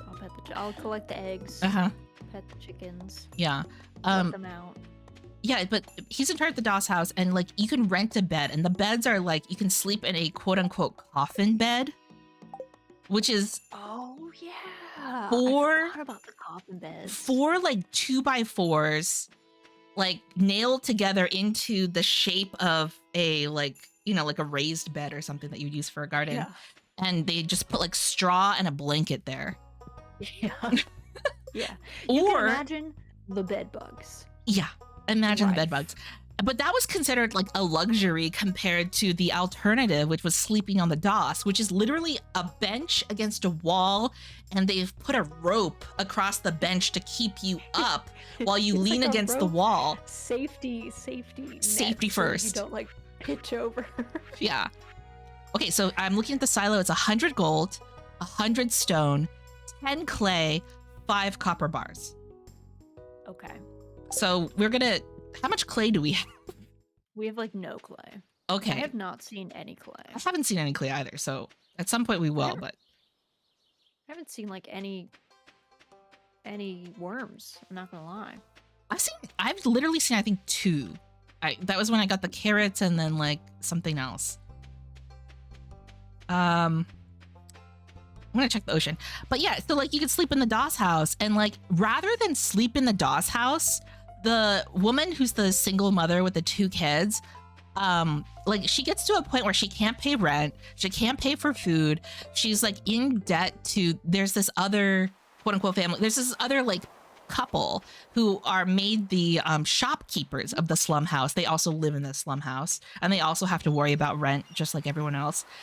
But they like start being mean to her because they're like, she's not paying. We can't trust her. And as soon as she leaves, they're like, we knew it.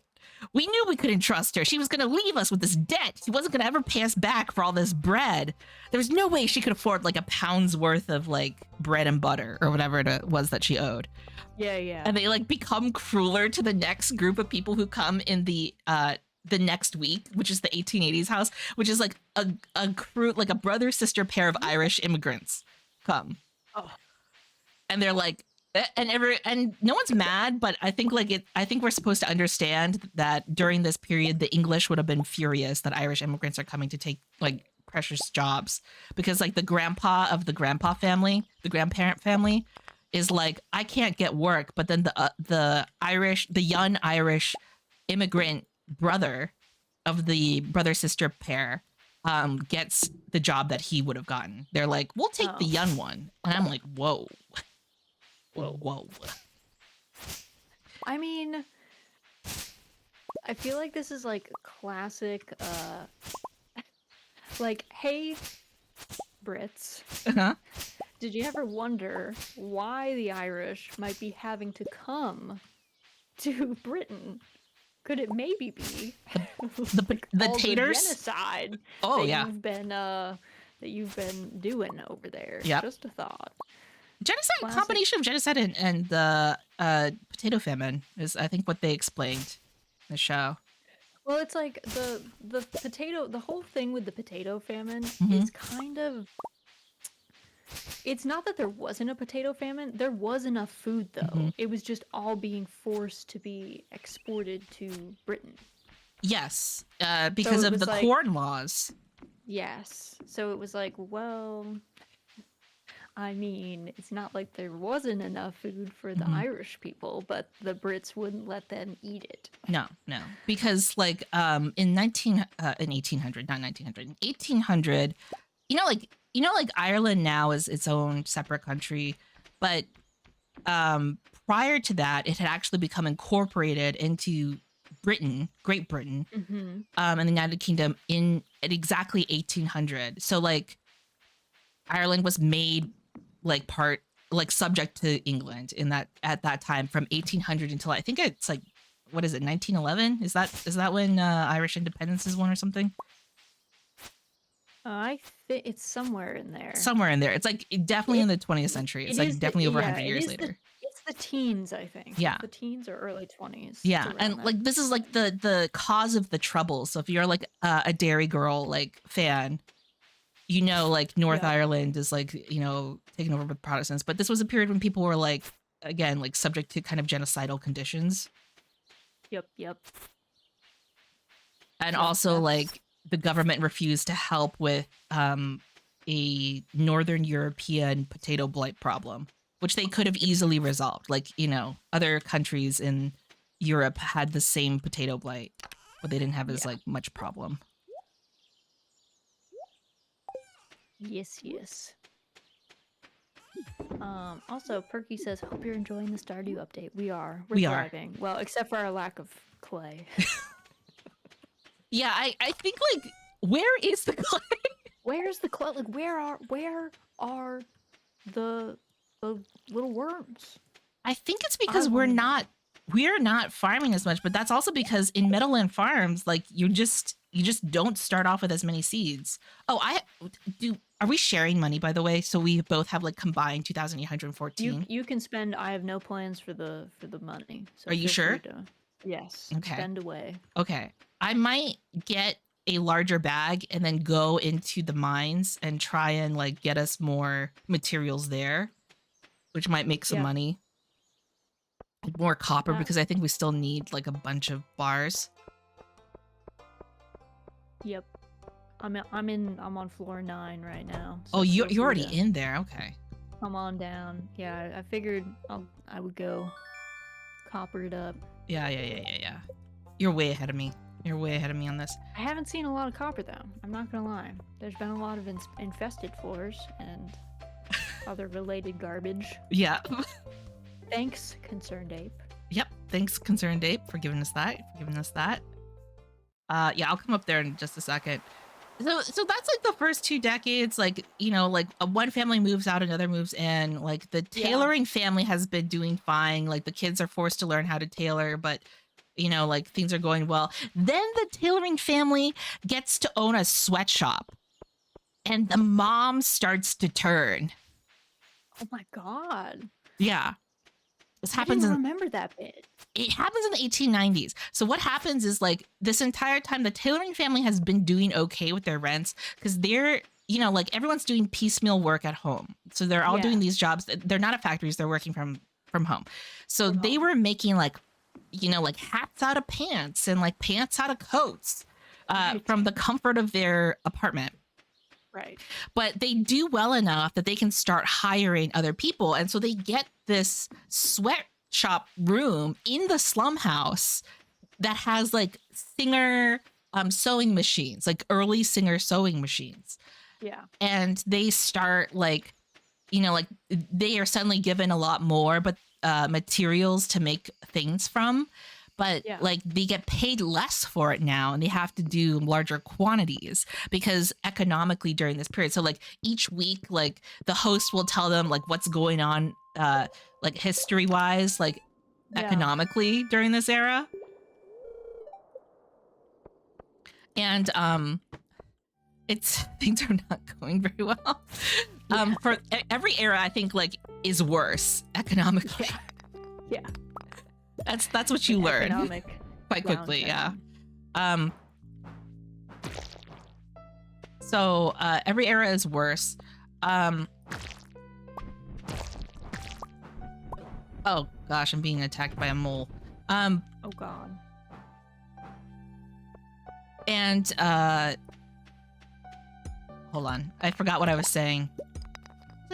They're getting worse. The tailors get this sweatshop and they're a Jewish family and they're trying to like remake the experience of their earlier Jewish like family members who were tailors in the East End.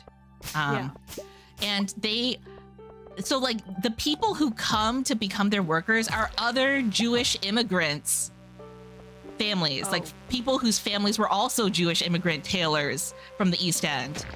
And they are the ones who are to work in the sweatshop as like this tailor's family would have, as like all of their ancestors would have during this period.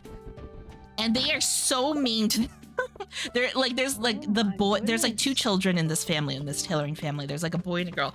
And the boy keeps a little notepad where he's got a list of things he's supposed to dock money from the workers for if they're engaged in it. Like you can't eat and work at the same time, and you can't take breaks more than like X number of. Wait. They deputized the child to do this? Yes, they deputized the child to do this. And that's some like Killing Fields energy. That might be and to say, but still, like having the children, because kids are good at catching people out on stuff. That's kind of the thing they're good at.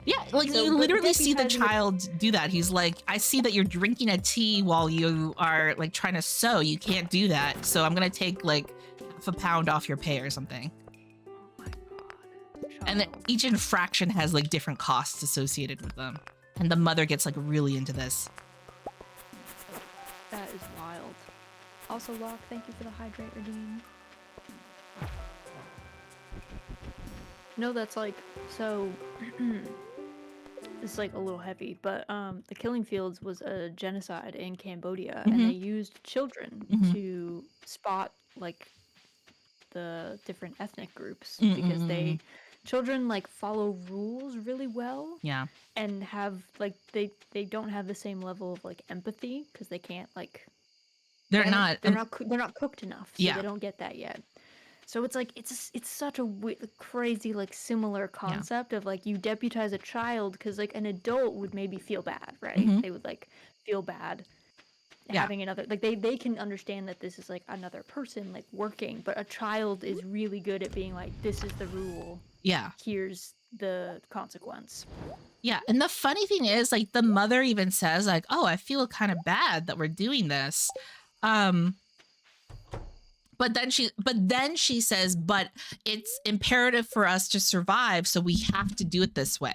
We have to be cruel to these people, even though our ancestors likely were in the shoes of these people that we're treating as our like sweatshop employees.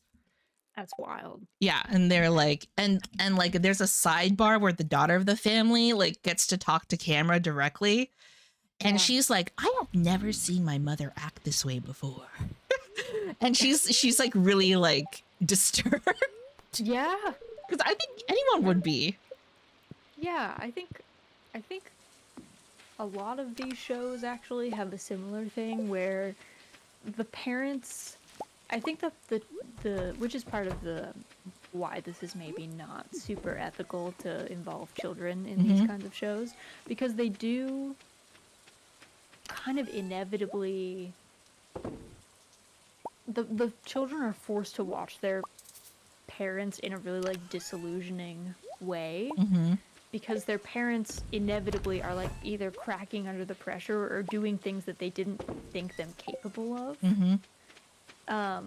And these kids are just forced to like watch that. Yeah. You know, like watch this person who like they you know, their mom is like normally a nice person and they consider her like charitable and giving and kind and she's literally being like I'm like willing to mulch these other people. Yeah, and she's like, well, I can't believe that woman with the 2 kids without a husband isn't coming to work today. You know, like, Right.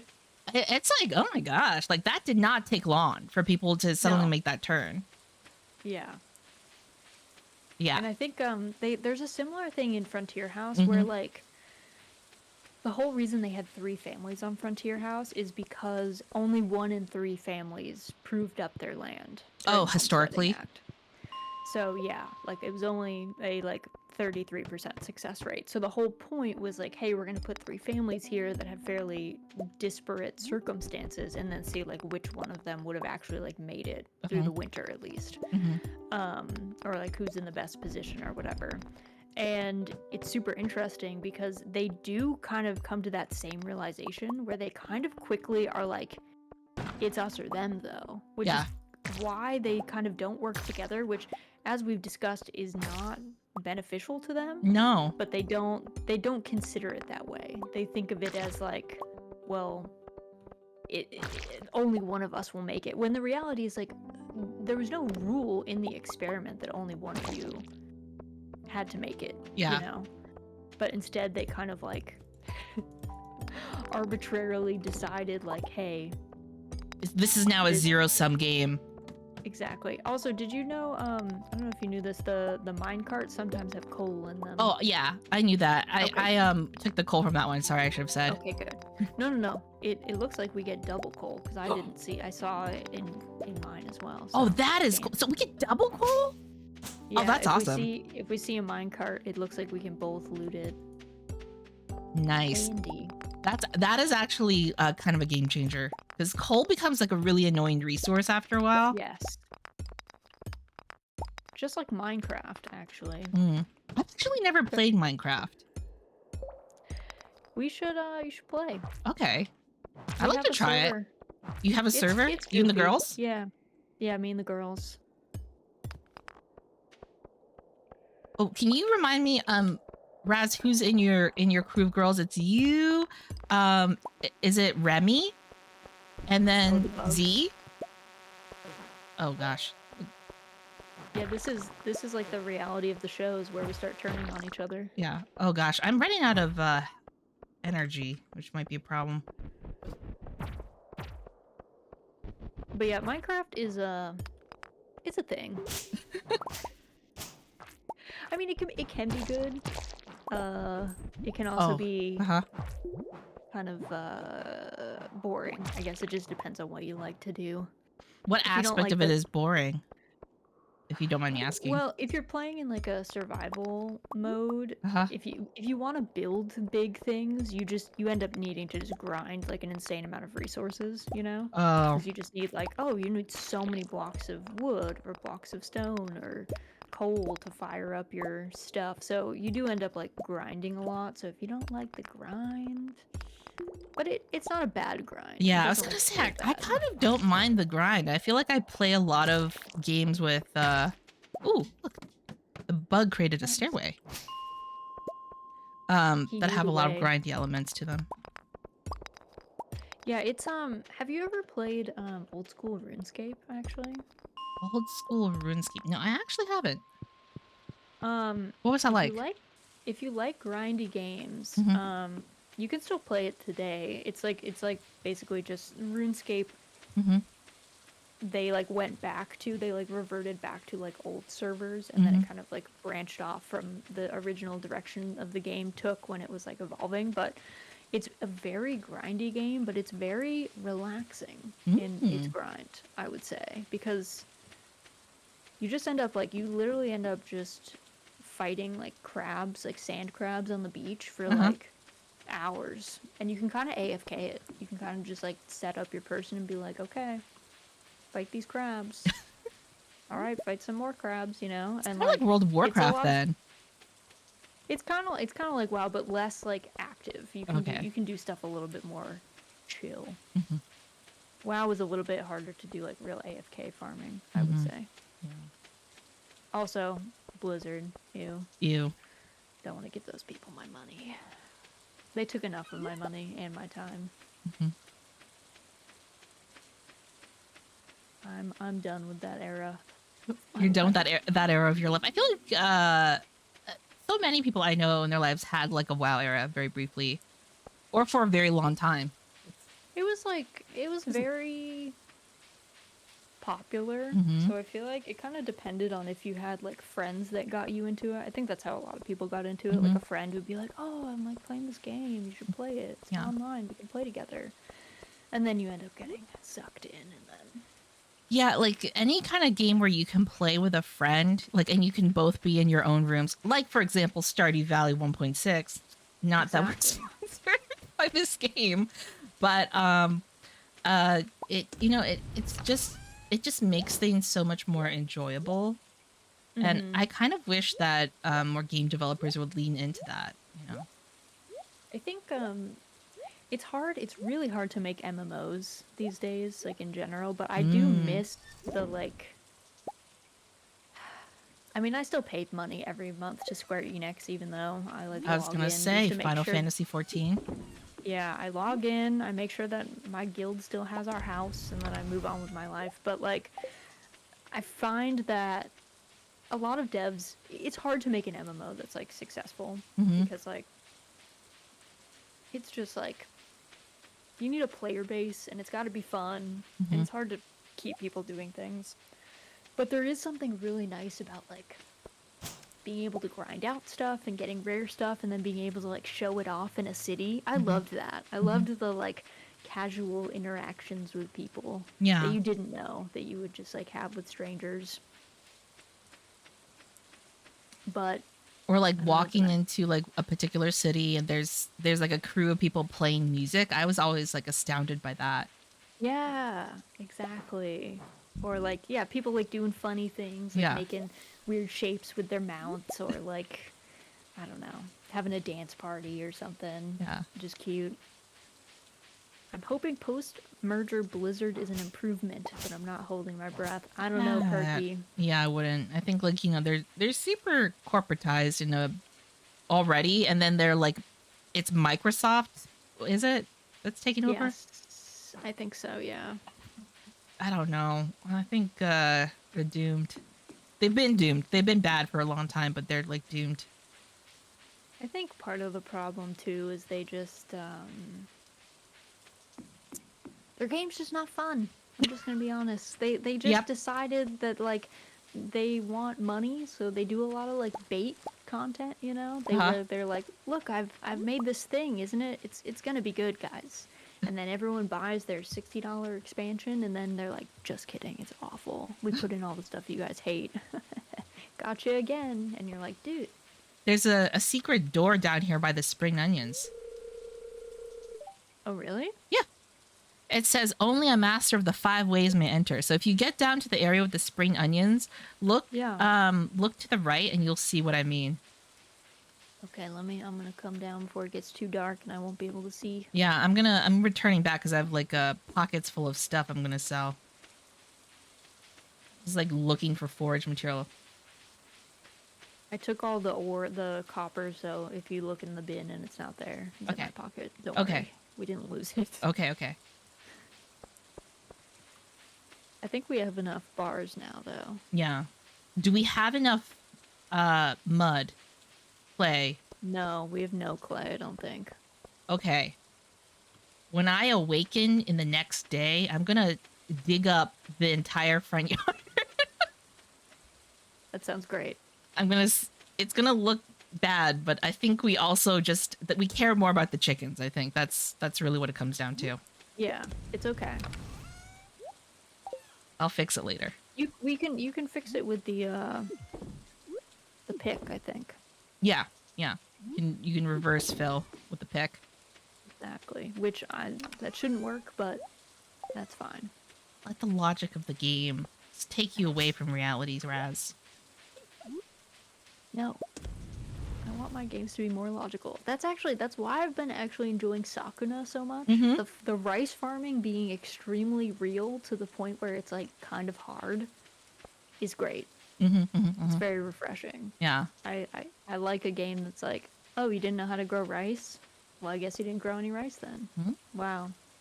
And I'm like, you know what? I respect that. Now your family will starve. Yeah, now your family will starve. Good luck. Now you have nothing to eat. And I'm like, wow, this is my favorite.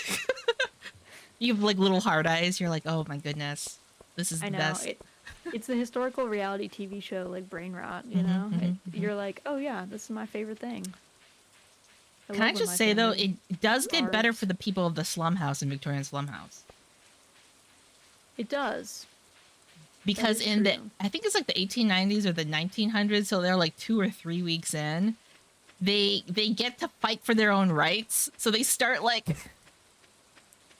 papering their neighborhood with like, we should allow costermongers free reign to sell their produce. Yes.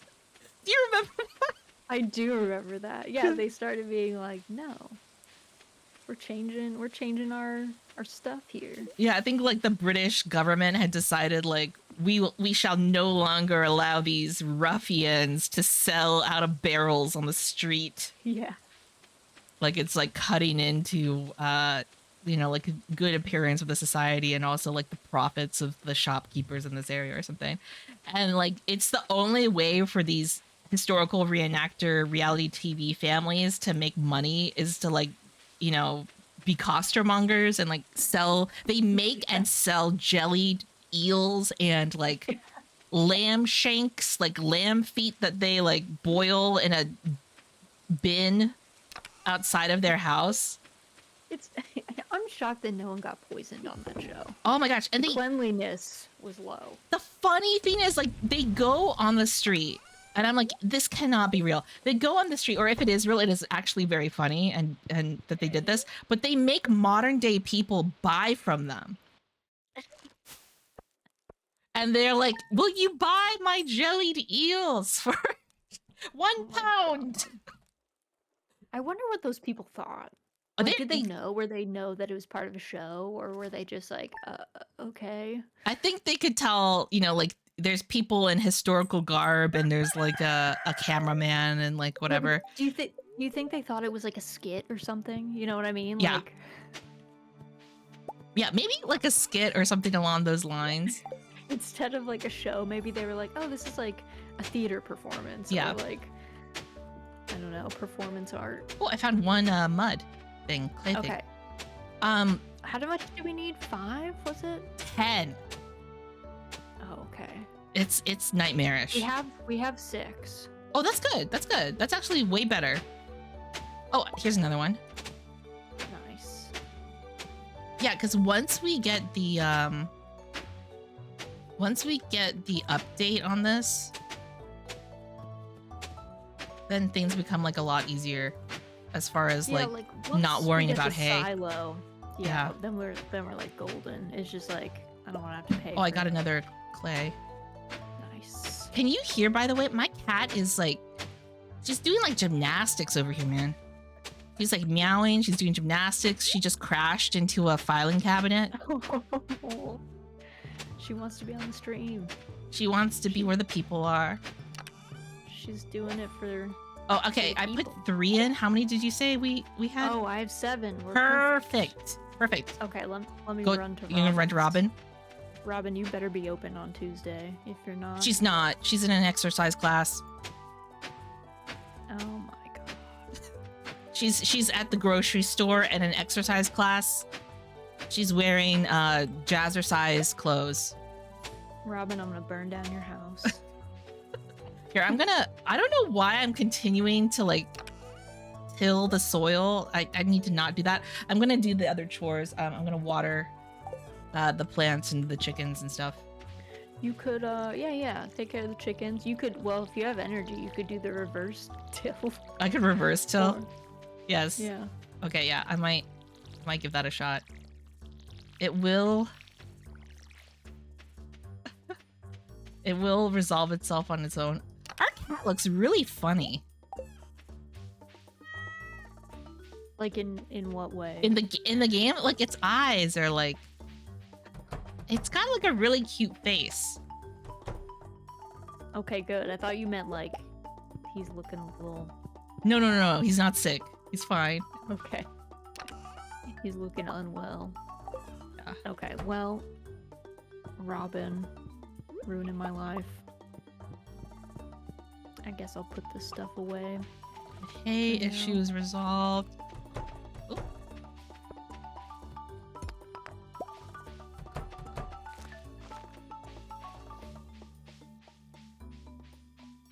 Okay. Yeah, choose, anywhere for the... Where did you choose for the silo to go? She's literally wasn't there. Oh, no, that's right, sorry. I went and I was like thinking about burning down her house, but we don't have matches, so it wasn't an option. Yeah. Can you imagine if this was like You could burn Dragon's some... Dogma or something and you could like kill NPCs permanently? If you just didn't like Pierre, you could get him, but then you wouldn't have access to a general store. Yeah. I mean, that's kind of what you do to Joja Mart if you go like the community center route, right? It's true. Like you like do- you destroy Morris's entire life, like his well-being, everything that he worked his way up I to know. do. That is true. We kind of do that. You joke, but if I could kill Demetrius to make Robin single, everyone wants to marry Robin. Who's saying that? Who's trying to marry Robin? Or Perky wants to marry Robin. Oh, and kill well, that makes a lot of Demetrius. sense. That makes a lot of sense. Yeah. Oh, Perky, they had just followed me too. Thank you, Perky, for following. So joyful. Yeah, it's so true. Robin is like one of the better She's one of the better characters. in town. I still think that the best marriage candidate though is Krobus though, Oh yeah. Well, because he's Is just that- like a roommate. yeah, that's the thing. I was gonna ask you actually. Do you want to try and like aim to get Krobus to become like Yes. in this game our roommate? I think we should do that. Oh, Krobus yeah. is the best. Krobus I is love the best. Roommates. What He's does he chill. like? What does Krobus like? What does Krobus like? What do they like? I feel like Krobus likes. I'll have to look it up, but I thought it was like. Oh, I shouldn't be doing that. I would just like brain rot, almost passed out. Yeah, don't expend your energy. I was about to. I feel like Krobus likes. I want to say it's like void eggs or void mayo, or maybe also Oh. some like stuff from like the higher tier drops in the mines. I might check. Krobus might have an easier gift though too. I don't remember off the top of my head. Do you think since we're in the Meadowlands, like one thing we should be focusing on is like expanding the chicken coop as quickly as possible? Is that because I I think feel there's like- a point where the food gets automated, right? The chicken coop. Yeah, it does. There are auto feeders. I think we probably want to index pretty hard into livestock in the Yeah. Meadowlands. Mm-hmm. That's the vibe that I'm getting from the Meadowlands. Oh, Not yeah. that we have to, but Yeah. it does seem like it favors that style of gameplay at least. Is there a good place to put the barn on our lands? Is there like a good spot? Let's see. Or do we need to clear some trees for a little bit? We probably have to clear trees. Let me Yeah. look though. I'm trying to forage right now. I was thinking if we have enough wood, I could repair the bridge to that other part of the beach where you can forage from other stuff. Yeah. The little tide pools. Mm-hmm. Yeah, I really like that area actually. I think it's kind of cute. Yeah. No, it's super cute. I also usually repair the bridge over there. I don't know. I just like the tide pools. I just like the vibe. Hey, have you checked out the spot behind the Joja Mart? No. There's like Joja Mart again? What? Sorry. Said what's behind the Joja Mart again? There's like a little spot they added.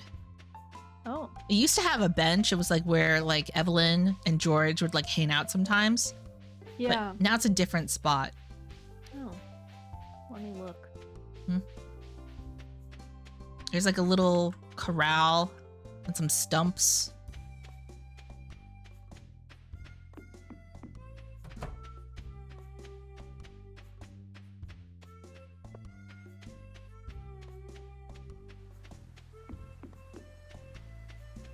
Oh, that's not a way to go.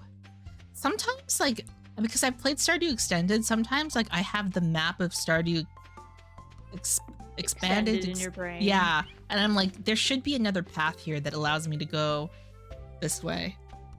And it's like, nope. Nope. Oh yeah. Huh. I wonder what this becomes. I did see, I think in the patch notes, they did say there was like a big tree quest thing or like storyline. So I wonder, that kind of almost looks like a place where you would plant a tree. Interesting. The big tree, I think, is the one down by the lake, like behind, like south of our house. I was gonna ask if it's because there's like two giant giant trees. There's that like classic pink flowered tree, and then there's like another tree that looks more different. It's like it's got like swirlies on it. Is that the one that you're talking about? No, this is the classic one, I think. Let me see. Okay. Let me remind myself. Yeah. I need to get like slightly more wood. I need like 3 more wood. Oof. But I don't have energy. I have 17 energy. I think I could probably manage it. I think we have like cookies and Joja Cola and stuff. Well, I also have a horseradish on me that I could eat. I was just like holding off on it. I can't. Let me put this oyster in here. I'll eat this horseradish instead of selling it that I have on me. And I'll just cut this and then I'll use the wood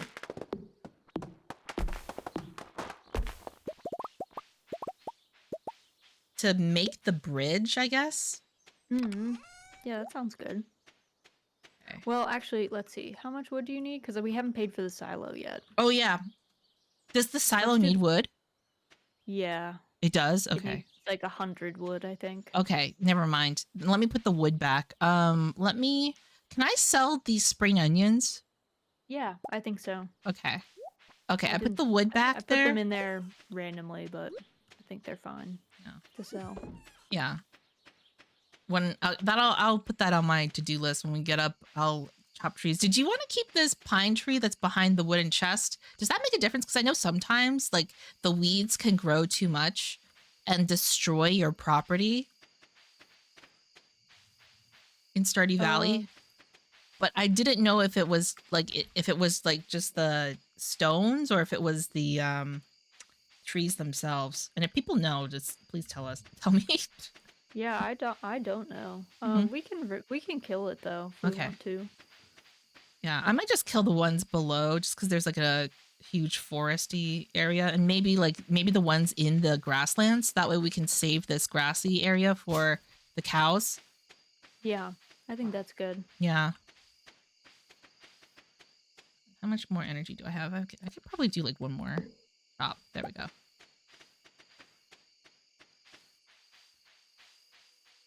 I'm gonna go to bed We at could maybe 9:20 p.m. put the Hmm. we could maybe put the barn like over here to the left, and then Oh, let like me see. make because like to the left of the greenhouse, but like at the top of this grass area. Let me come over here and take a look. See. Yeah, this is a So nice area with a lot of grass, a lot of bluegrass too. I'm getting a raid. Welcome in summer. Oh, and Mary just resubscribed. Hey, Mary! Yay! We're glad to see you. Hooray, Mary. Welcome What were you everyone up that to? raided Raz's stream. Hello, we're playing Stardew. Hello! Woohoo! Welcome in, Raiders. My name is Rosaldia. Go by Raz for short. I'm a Marionette VTuber. I mainly play farming sims, and this is my friend Kias Nasa, who is a Hello. snake PNG tuber. I'm a snake PNG tuber. Yeah, she's so cute. I'm Yes. here too. Welcome in, Mary. But yeah, we're playing some Dew. I hope you guys had fun playing Stardew too. I hope you're enjoying the update. Hmm? We're struggling with the early game, as everyone does. Yeah. Well, to be fair, so if you just joined us, we chose the new type of farm that you could have for 1.6, which is called Meadowland Farms. And the deal with Meadowland Farms is that it's better. You start off with 2 chickens, but you have far less regular farmland. Yeah. So like, like Pretty usually you would start off with parsnips or something to grow, but you don't get that. Yeah, it's a slow going. Yeah, we got hay instead of seeds. Yeah. Which is kind of interesting to think about because it's like we don't even get food for ourselves. No. Nope. We're indexing into our animals and then like just eating wild horseradish in the forest, I guess. Yeah. And also thank you, Mary, for saying that. Mary was saying that they were getting a better look at the new profile picture character on your stream. And that's actually the one that you commissioned. Raz was so nice. She like bought me a gift. Really didn't need to do that, but she got me this as a gift. I saw this artist and they had really cute, like, I don't know, they had this style that just I felt like worked really well with your more like punky vibe. Because I feel like sometimes, I don't know, it's not, I don't mean this in a bad way, but I feel like there's a lot of artists that like go a little too cutesy and it doesn't like mesh super well with certain aesthetics. So I actually like that they were like, they used darker colors, it was a lot more contrast in their work. The like thick lines I think worked well. Yeah. So it was cute. But thank you for the follow, Summer. If you have to go get food, get a snack, get a drink. I guess food and a snack are the same thing. Rest. Thank you for bringing everybody by. Super appreciate it. But if you have to dash, please don't feel pressured to stay. I'm lurking outside of Robin's house. They're gonna, you know what? We're like lucky that there are not cops in this town because they would have arrested me for like standing outside of Robin's house, staring into the window, being like, Robin, I need you to build something for me. Yeah. Immediately. Oh, Perky said that they love that you're using the Rosaldia Ojo laugh for Raz talking, by the way. Oh, yeah. It's so good. I love that emote, so I was like, you know what? This is perfect. Oh, I didn't need the wood. I'm sorry. I baited you, girl. Oh, okay. There is no wood in this thing. Okay. Oh, I'm still cutting trees down, so no worries. If you drop the wood off later, I'll take some of it with me. I'm just clearing out some foresty areas. I'm gonna clear out that top corner so that you could probably fit a barn there later. Where do we want to put our silo? I can fit it in the top corner, like to the left of the box in the chicken's pen. Or we could put it somewhere else. Up to you. I think the thing is, like, you can move everything around That was one of the changes that they made. Like you can move every building that you add around early on. So Yeah, so maybe I'll just drop it in there for now. yeah, And then we can. like as we expand, Yeah. as we expand, we can like rearrange things. Because I think if we're doing Meadowlands, what if we end up having like more than one barn or coop? We might, yeah. Like that's per true. species or something. Like we have like a barn full of ducks, or sorry, a Oh, coop full of yeah. ducks, a coop full of rabbits, a coop full of That'd be chickens. pretty high. Yeah. Did they If we add get to other that animals? point- What? I said if we get to that point, we need to get one of those mods where you get like a billion different colors or like type of variants, so that when we have like 500 Chickens. ducks Yeah. and 500 chickens, they're all just different types. Mhm. I don't know if they added. I'm like not up to date with adding animals or what even. I feel like there have been animals or things added that I didn't know were added. I know they added turtles as a pet. Oh, that's true. Yeah, turtles are big. And you People can were get hyped more about than the one pet. turtles. Yes. You have to get our cat up to like max hearts, and then we Mhm. can start getting others, I think. Oh, I can see your cutscene. Oh, I'm sorry. No worries, no worries. This is good. Got you in. Show us the Junimos, sir. Tell us about this rat problem you have, sir. We'll resolve it. The local don't rat worry about it. catchers. Yeah, that's what they call us. Exactly. We came from. You know what? Maybe this is like. This is the lore. No, this is like prejudice. Does he ask us here because, like, he's like, oh, you came from the city, like, you must know about rats? Like. Oh yeah, that's definitely it. I wonder if he's like, these people from the city, like, they must know about rats. Let me show him the place that we think is overrun. Yeah. Here, let's go inside. Okay. Have you ever done Stardew Valley, a run where you let Joja Corp win? No.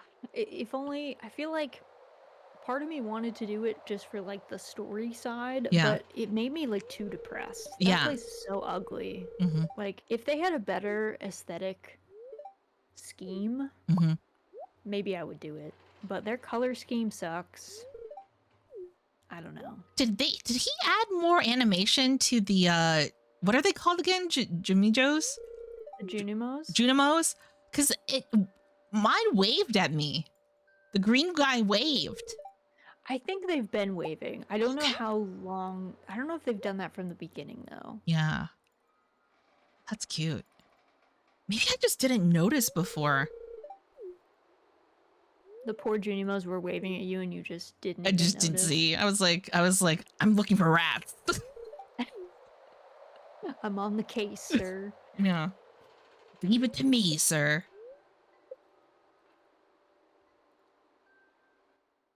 Do we end up sharing that? Let me see. Yeah. Oh, me like looking at the. Yeah. If you look at the gold thing now, I wonder if that means that I get it done on mine, or if I have to go over there. I would probably come over here and look at it just to be safe. Okay. I Okay. kind of feel like they might be desynced, but because I kind of feel like I had this problem where I didn't look at it and then I didn't get invited. Oh no. To the wizard's house. Like, The wizard. dang.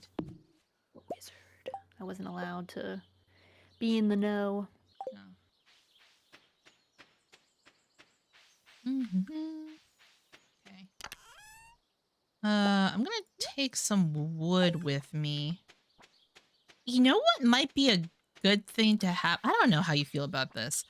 I know Robin sells one really useful item called the workbench Yeah. that draws from. You've used it before, right?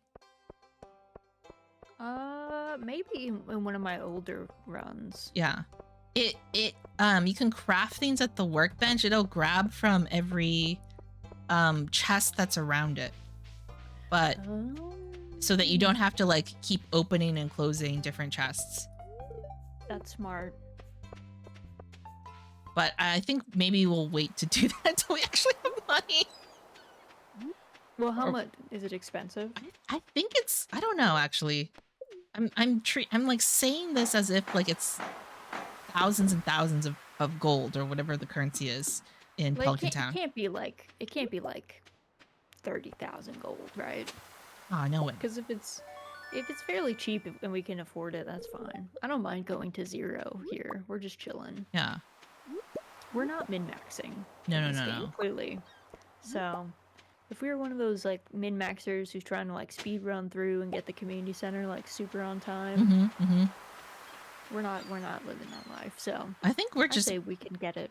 yeah, luckily I think we're both like, you know, we'll go wherever the wind blows us, I guess, Yeah.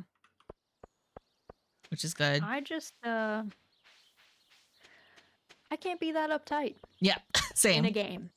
'Cause there's some people who Like, like really map it out, you know? They're like, day 3, I need to go do this. yeah. And like I appreciate that for them, Mhm. but that's a lot, Yeah. you know? Oh, yeah. Like sometimes like I feel like I get enough stress. Mhm. Not really from my job. It's more from my coworkers at my job. They get so stressed about stuff that just Mhm. doesn't need to be stressed Yeah. about. Yep. But by the time I get to playing games, I'm like, listen, I'm good without that. Yep. Let's not bring that part of my life into this. That's why you Stardew Valley in real life, you know? Yeah. Yep. Y- Exactly. You move away from that kind of stress. Yeah. Yeah, like if I wanted to experience the stress of being a real farmer, Mhm. well, first I wouldn't Mhm. because It's very hard. uh well, they have a high suicide rate, so that Mhm. doesn't work out. Mhm. Mhm. Mhm. Uh like their mental health not doing great. Mhm. Uh so I feel like I don't need to experience that. I can just be the I want to farm like I'm Marie Antoinette. You know where she had that fake farm Oh, yeah. at Versailles? She had a fake little farm and she would just like roll up to it. Mhm. I mean, I'd be a little bit more involved, but like there's no stakes there. You have some cows, you got some sheep, you pet these animals, they're cute. Mhm. You don't stress about needing this for food. That's the best way to go. I Because the made it. minute that you Sorry, I made go another ahead. chest, by the way. Oh, nice. Do But I some think the minute organizing. you get like too stressed about it, Mhm. it starts getting too real. You know, like Yeah. farming is a mentally and physically breaking job Yeah. in real life. So I think if you stress too much about your Stardew run, again, if that's what you like to do, if that brings you joy, having all the spreadsheets and mapping everything out, making everything perfect, that's great for you. But that would make me wigged. Yep. I wouldn't survive. I'm gonna throw all the marine life and the weaponry into the right side chest. I'm gonna color it blue Okay. just so that we remember Perfect. that it's full of marine goods. Marine goods. And then everything else is in this other miscellaneous chest. Perfect. Okay. But yeah, I feel bad. I see all the people like making their super aesthetic farms on like Twitter and stuff, Mm-hmm.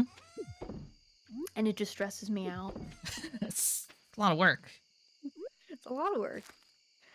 I mean I appreciate that they enjoy doing that, but it's like do you ever I don't know how you feel about your real life like gardening Mm-hmm. aesthetic. I'm very uh my garden is the wilderness and it's like sink or swim in there.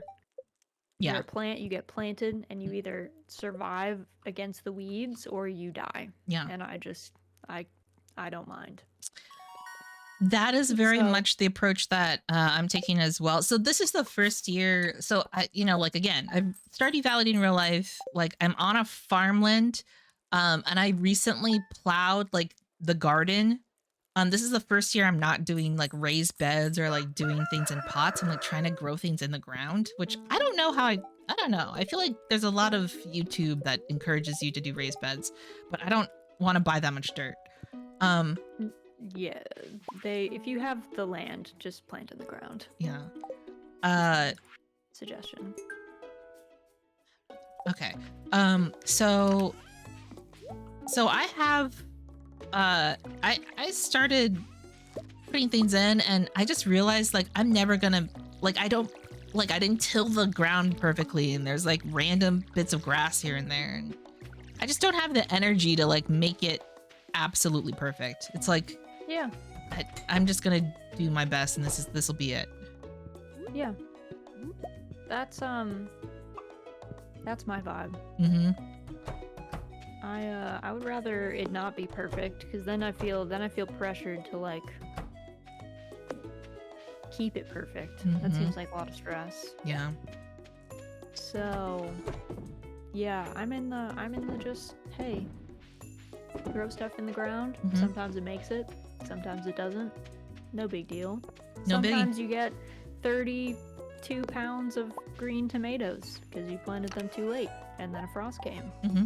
So, then you just make Fried green green tomatoes. tomatoes. Yeah, Mhm. you like make fried green tomatoes and green tomato sauce and you live your best life. Mm-hmm. That's the way. No stress, no worries. I feel like you were almost on the verge of saying Hakuna Matata. I wasn't, but it definitely felt like the lead up to that. Yeah. It would have worked at that Uh-huh. point. Should we add more chickens? I think we can, because, like, Robin should be done, like, tomorrow, right? Yeah. With the silo. I think it's, like, a one-day build. Yeah. I might stop by Marnie's in a little bit and get the chickens.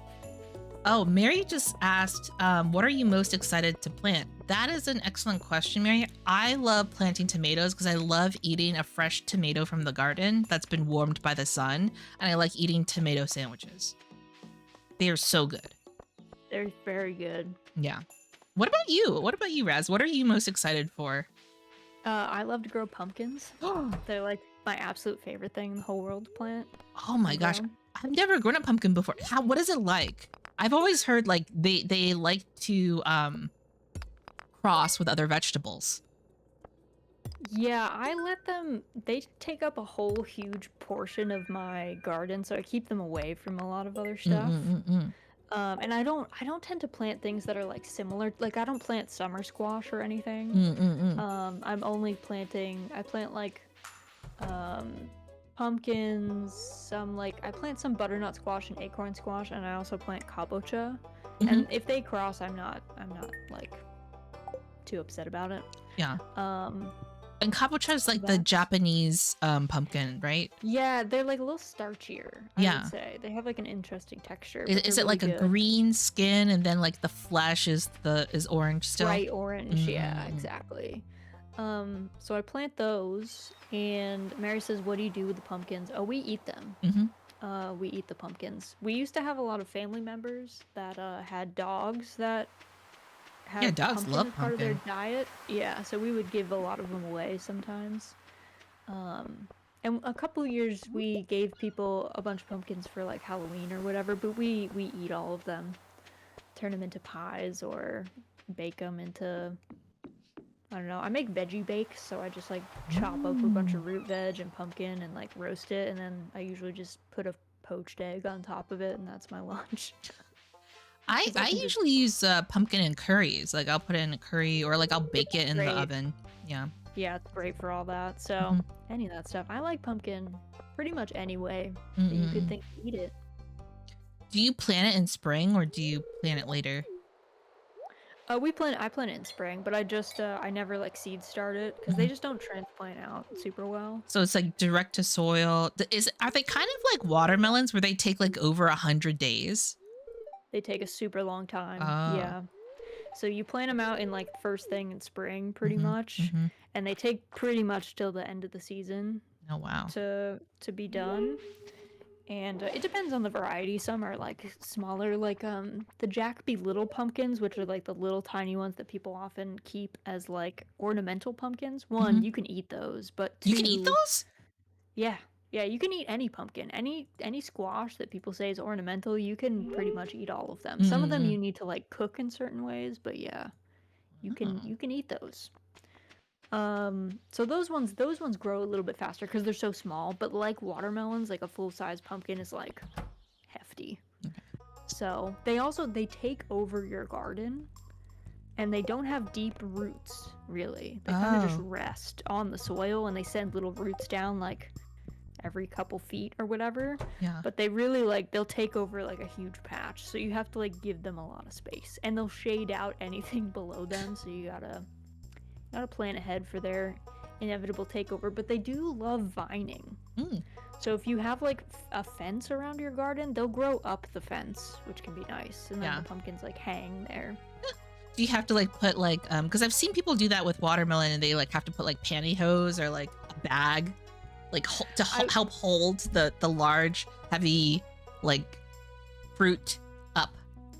Yeah, if you're planting varieties that get like pretty big, like there's a New England sugar pie pumpkin, which are fairly small actually, and those ones are like medium. I don't know that you need to really hold those up, but anything larger than that, I would suggest like even just a rope or something, something to take the weight off of the vine, because eventually they'll just split the Snap, top yeah. before they're fully ripe, and then you're kind of And then they're your not much your use. efforts have been for naught because it took so long to grow Yeah. that. I'm buying chickens right now. I think they're only 800 gold a piece. What should Oh, the names of the chickens be? You want to come up with one and I'll come up with other? well, let's name one. Let's name one. Hmm. What do we name our cat? We named the cat Tuba. We could Oh, name Tuba. one of these chickens Oboe because one Yeah, of I was them's gonna say. Piccolo. What? I said oboe seems like a good one. Yeah. Maybe oboe. Maybe we need. Okay, so if we're gonna Hmm. do so, piccolo is a woodwind instrument. Yeah. I feel like viola needs a friend, so maybe we do cello, Yeah. Oboe and cello. oboe and cello, so they each have Hmm. a buddy in Oh their no. team. Okay, I only could buy one because it's 410 and she stopped working. Marnie, girl. That's fine. Classic Marnie move where she's like, all right, All right. I'm done for the day. But like Marty She's doesn't, she only works like 3 days of the week or something. It's like really hard to get her to do She's stuff. hard to get. Yeah. Yes. There's almost no other farming sim where it is so hard to buy livestock. Really? Oh yeah, that makes sense. Usually the livestock dealer loves to sell you livestock. Yeah. They're like pining for you to come visit them, but Marnie is like, I don't need your business. She's too concerned with her torrid affair with the mayor. Well, that's why. Well, that's why she doesn't need her business to succeed. She's probably getting like tax breaks and stuff. Guess what I just found in the dirt? What'd you find? Elvish jewelry. What? Yeah, it looks cool as heck. It's like a giant, I don't know if this is supposed to be like a necklace or like some sort That of, sounds rad. yeah, it's like a big thing. I'm gonna super quick. Pickles is about to commit mutiny because I haven't fed her yet. So Yeah. I'm gonna sit in bed and then AFK for a second. Yeah. Put myself on mute so she can be fed because she's gonna start unplugging cords or something. All right, I will babysit both of our chats and tell more stories of Victorian slum house and Perfect. historical things that I've learned. Perfect. Yeah. All right, I'll be back in a sec. Yeah. Hello, Raz's chat. If you're hanging out, while Raz is doing her thing, feeding Pickles the cat. So Raz and I originally came up with this idea that we needed to talk about these shows that we're obsessed with. Because again, it's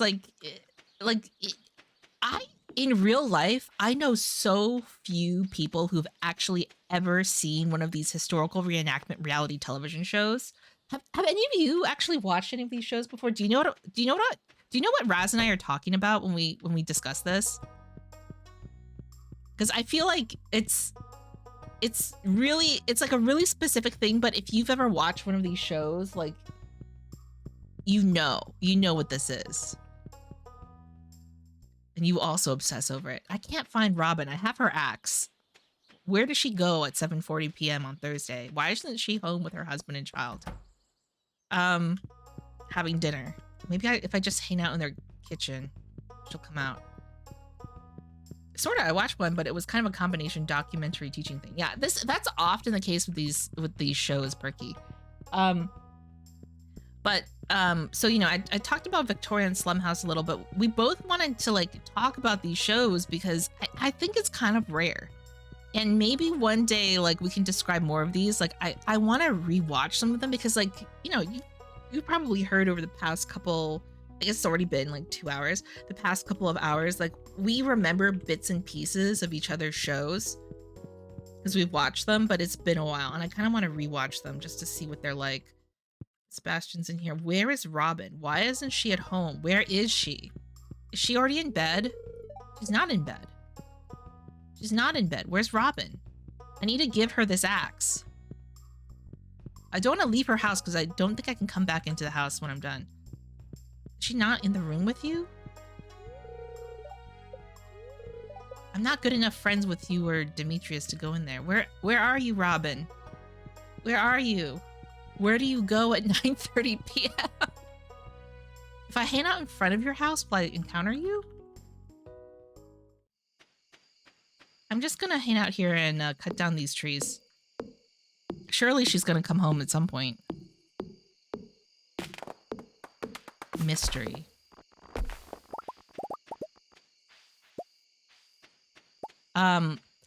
Yeah, so we were talking about these shows. I was shocked because Raz told me about Victorian Slum House. I had never heard of it. I'd never seen a bit of it, so it's entirely new to me. You can get it on YouTube pretty easily if you want to check it out, but yeah, it's pretty interesting. I'm surprised that they were able to make it because there's like, I don't know. There's casual cruelty in the show in a way that like I'm surprised the people allowed it and like let it kind of continue going on, or there's not like more commentary about that or like discussion of it in extra like director's cut material or something, because I feel like it needs to be discussed. Like What they are we get talking about? like, okay, so in Victorian Slum House, we've talked about some of the problematic elements of the show. Yeah. Mm-hmm. I'm surprised that they didn't have, because like I think I remember in Frontier House, like they would have like a director's cut section where they would like talk about like some of the things that happened and like how people felt about it. Yeah. But they don't do that with this show. It's like very Oh. tightly edited. They don't have any diary segments? They do have diary segments, but I feel like they don't discuss it beyond like that was messed up. I feel bad about that. Like they don't like put it more into context or like talk about the situation more fully in a way that some of the other shows like they do. Like there's like a producer or someone who like walks through the situation and like they have a breakdown group discussion about it. I think part of it is I almost feel like with Victorian Slum House, because they had like the cast was rotating, like people would come and go at various points, and because they were so frenetic trying to make them like change decades every week. Yeah. I wonder if that was part of it, because for some of they these just didn't have enough time. Yeah, like for some of these shows, I feel like the reason that people were really like introspective and would give context is because they spent so much time just thinking about these things. Yeah. And I don't think, did Victorian Slum House do a segment after they had been home? Like they went back to their regular lives? I haven't seen it yet. I haven't finished the last episode. I'm like almost done with that episode. Because I wonder if they do that, because it's so interesting. In 1900 House, they did like a follow-up? It was like they interviewed them a week after they had been out. But I want to say, I think Frontier House, I think they interviewed people like a month later or something. Yeah. Or 2 months later. Yeah. It was like some amount of time that they had definitely gotten like more time to like really internalize like what they had experienced. And it kind of made it more interesting, because I feel like it's in those moments where it's like, wow, that was really messed up that these people like treated me so poorly. They could like be outside the situation and like talk through it a little bit more. But I wonder if Slum House, I don't remember if Slum House even had that. I don't think they did. I haven't seen it. I haven't seen it yet. Like I feel like I would have seen it in YouTube recommended or something. Right. Like you would have noticed, or like, yeah. So weird. Because I feel like that would have been so valuable Mm-hmm. Absolutely. to be like, oh, what do you guys think? How did you feel, really? Mm-mm-mm-mm. Working my way downtown. Okay, I think Woohoo! if we're thinking about building a barn, right? Mm-hmm. Yeah. I guess I'll look into the resources later. I have to do this return Robin's axe to her mission. Did you get that too, or do we get Oh, each other? Do we get we each other's things, or do we not? I think we do. I'm not sure if, though. Like, feel free to just like go ahead and return it, and if Mhm. I need to do it, I mean, I know where it is, so Yeah. I'll just walk down there eventually. It's hard to tell what things are like linked, Hmm. what things are like do it yourself. Yeah. I wish there was a way that he could have, like Concerned Dave could have indicated that for co-op, because he does seem very invested in making sure that the co-op experience is like a good one. Yeah. Mm-hmm. Sometimes I wonder if it's one of those things that people kind of like they like forget, you know, Hmm.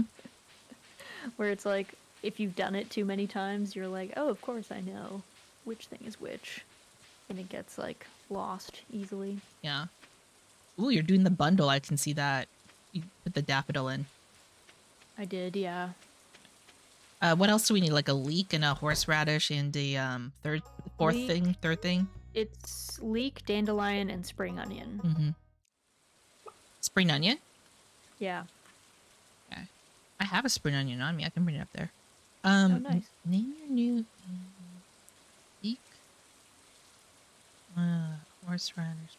Are you sure it's not daffodil, dandelion? It's daffodil, leek, dandelion, and spring onion. Okay. Okay. And then cello was the name of the other chicken Yeah. that we wanted.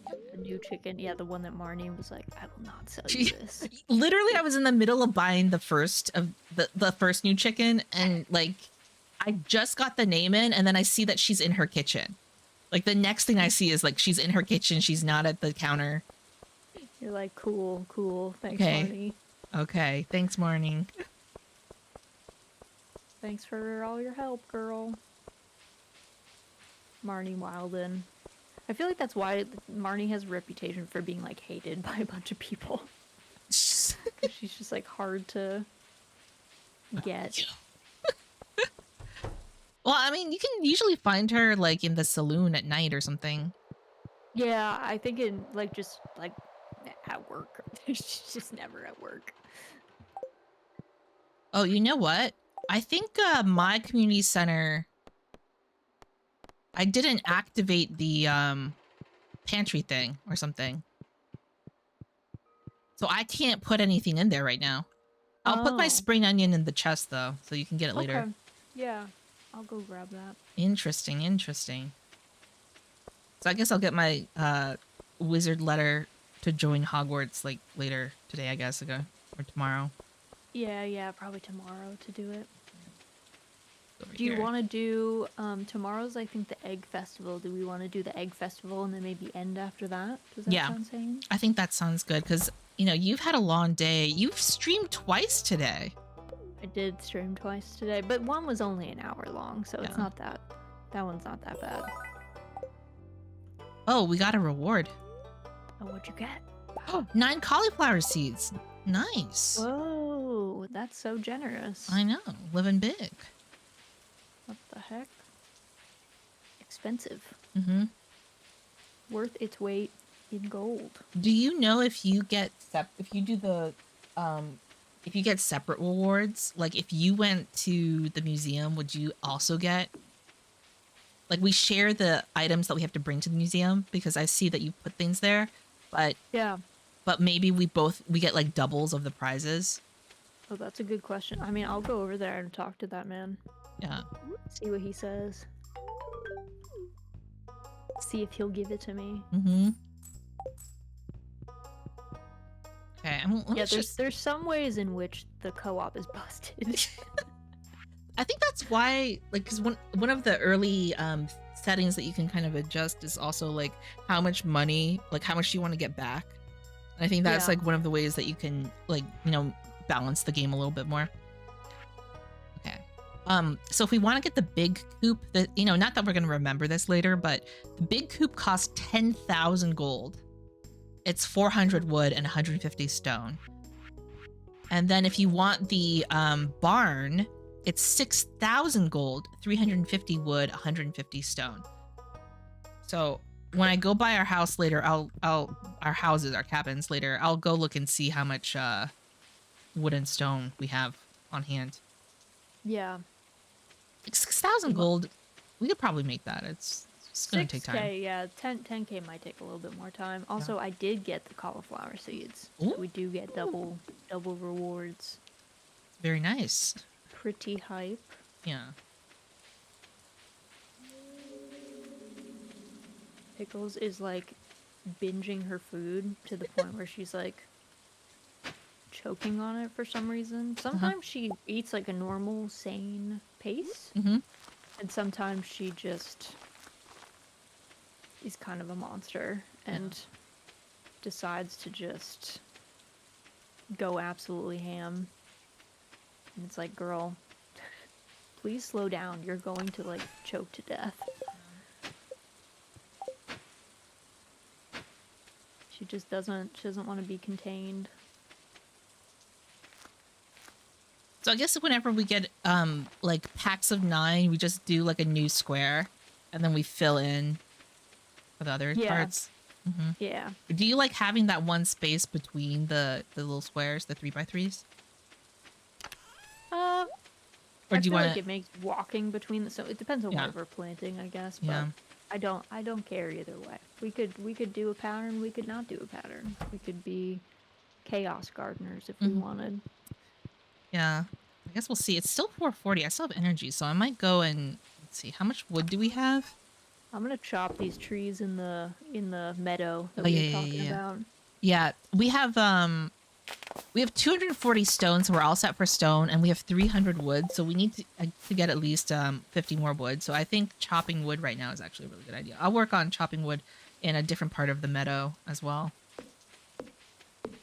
I'm gonna leave. There's 3 trees in like a little wooded space. Leave, like a little like grove. I feel like that looks nice, so they can stay. But everybody else will have to go.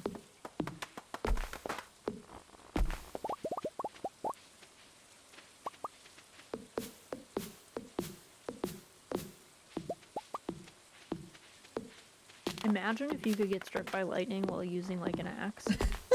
And it would just instantly knock you out, and then you would have to pay like Harvey's fine and stuff. Mm-hmm. You know, I actually know someone who got struck by lightning twice. In real life? Oh yeah.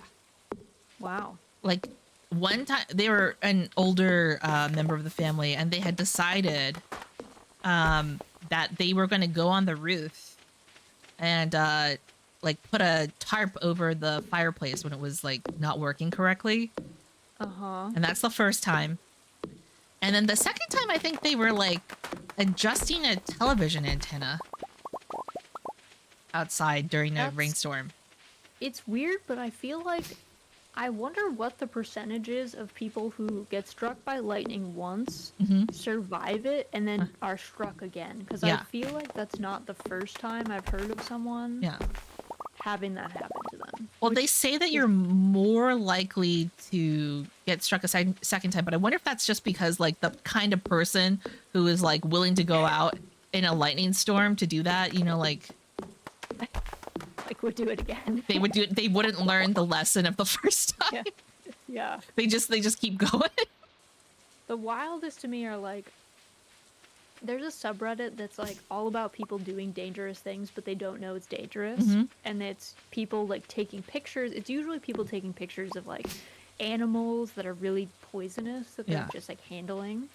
I was thinking of like people in Yosemite or something, like trying to take pictures of buffalo or bison. Well, there's that stuff too. So it's always like, it's like people like taking a photo and it turns out it's like some activity that it's like you're lucky that you're alive, but you don't know it. Like, Mhm. obviously, you're just posting it because you think, like, oh, look at this cool photo that I got. And there are some of people, like, they've been, like, mountain climbing, or, like, hiking, really, not, like, hand-over-hand climbing. Mm. And because, once you get above the ridge line, there's Mhm. no more trees. So Yeah. if you get caught up there during a storm, you're kind of the high point. Mhm. And there's pictures of people like being like, "Oh, look, our hair is standing on end." Oh no. And you're like, "That is like that's the time, bro. The lightning is like imminent at that point." Yeah. And they're just like posing, vibing, being like, "Isn't this funny?" And you're like, "You are lucky Mhm. that you did not perish." I do think it's probably a bias of the kinds of people that maybe Mhm. put themselves in situations where they could get struck by lightning might do that again, or work jobs where they're just likely to have that happen to them. Like, I guess if you're like a park ranger or something, maybe you're a higher likelihood of being like stuck out in the woods Mhm. in a thunderstorm or something. Uh, I kind of like the way the trees look on the green grass. Maybe like for our farm, do we want to go with like leaving the trees on the grass on the like green grass and any Yeah, tree in the meadows or on like the brown dirt we just freely cut down? that's what I'm feeling. Because Yeah. I kind of think they look cute on Oh yeah. their little grass plots. But I yeah, agree. anyone else, any other tree gets cold. Yeah. Goodbye. Exactly.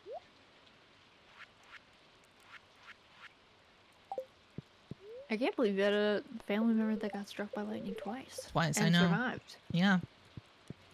It's wild. Did they It's- describe what it felt like aside from just being shocked? Actually, no. Probably. This person is very terse. They very parsimonious with Oh, words. Like they don't describe a lot of things. yeah. They're not verbose. Let's put it that way. Yeah, yeah, yeah. Not gonna wax poetic about the Yeah. experience, I guess. Yeah, the person who decided I'm gonna go up onto the roof to adjust the television antenna in a lightning storm. Yeah. Turns out they don't. Maybe They're a person of few words. But yeah, I just got the wizard letter. And today's the egg egg hunt day. So festival. we're gonna do the egg hunt and then that'll be it. Yeah, This. exactly. Go in here. Ooh.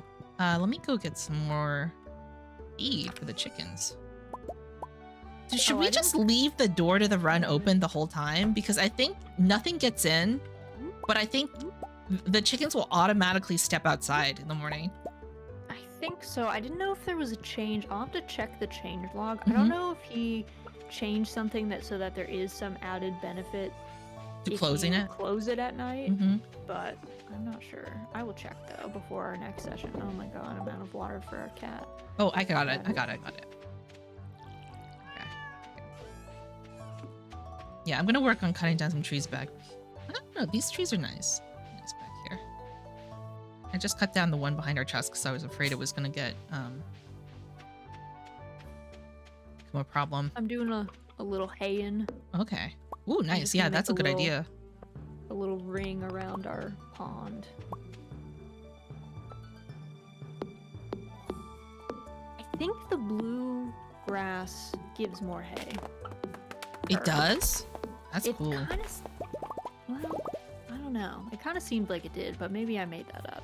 I had like one or two of them, and a bunch came out. But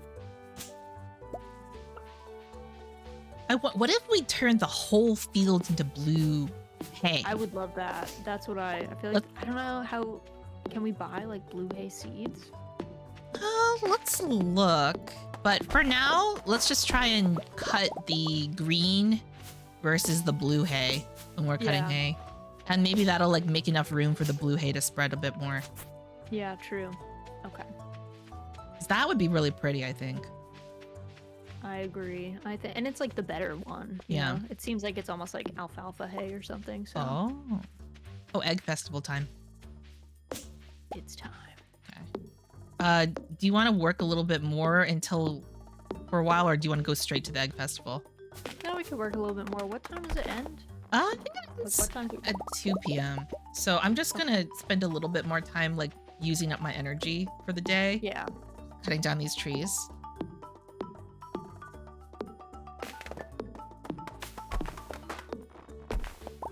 I'm like culling all of this green grass right now.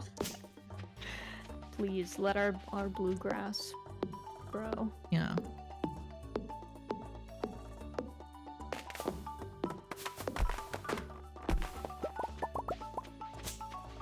Yeah, I guess if we have enough time, I just cut some trees down here in the middle area. I'm gonna like drop off the wood and then maybe talk to the wizard. Actually, no, Yeah. that's a really long cutscene. That is kind of a long cutscene. I'll yeah. save that for next time. It would be fine if it would pause, but It does not pause. it's two of us, it doesn't. Yeah. Your time is... Both of our time is valuable. It's important. It's true. It's important. That's true. Okay.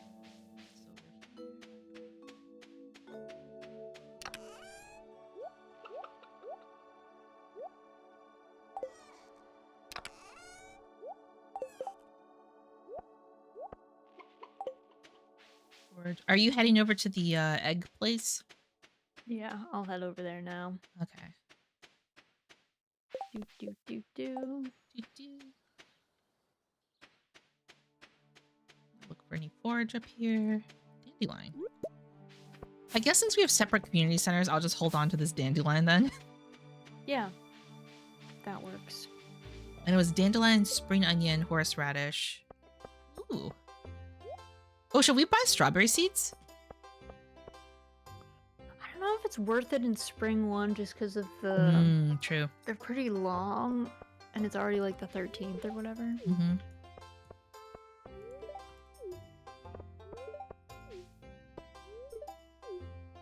Poor Lewis. I really do love Lewis.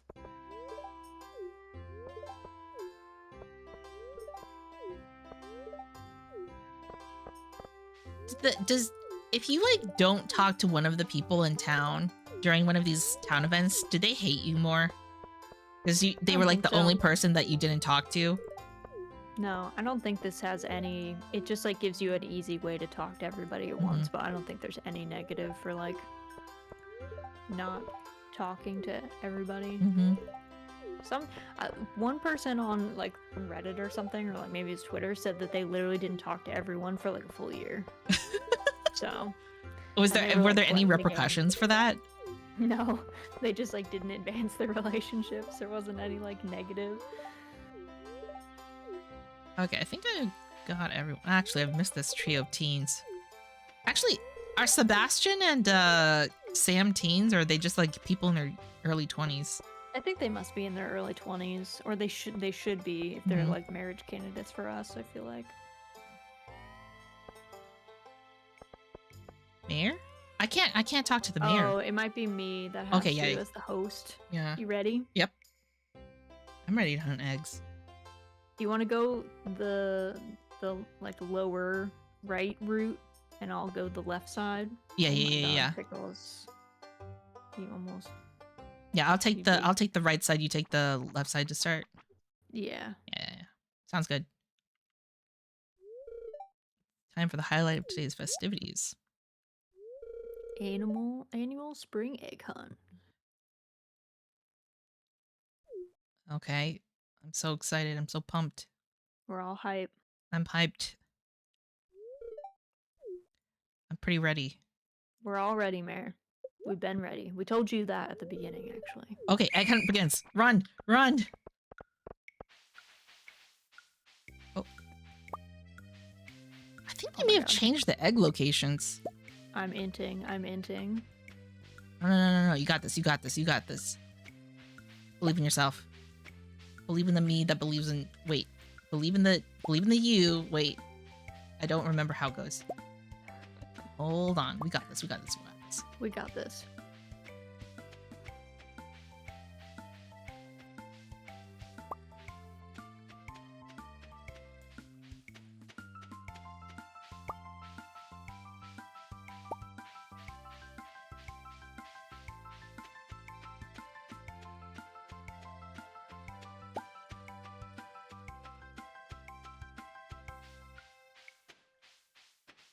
Oh, I don't know. I don't know.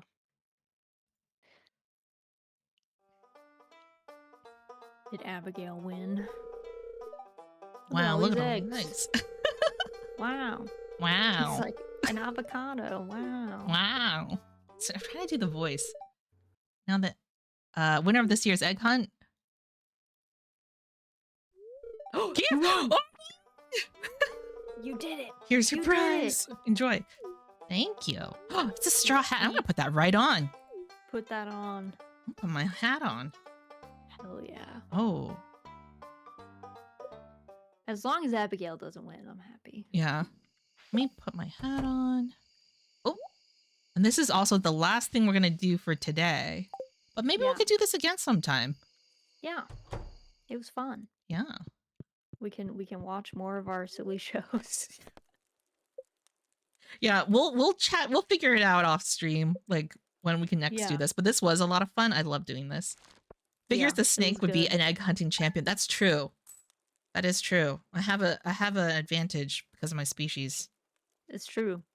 Snakes do love eggs. I do love eggs. I do eat a lot of eggs. Okay. Shall we wrap up then? Yeah. I think that's good. I think we just I'm gonna go ahead and exit to Discord. desktop, I think. Yeah. I'm gonna go ahead and disconnect. Okay. So thank you everyone for hanging out with Raz and myself today. We had a lot of fun. Let's do this again sometime. Thank you for streaming. Nice to meet you. Yeah, Perkia, it's nice to meet you too. I hope we get a chance to do this soon. I hope everyone has a good night. Thank you for hanging out. And I'll see you all some other time. I wonder if there's anyone on who, let's see, that I know.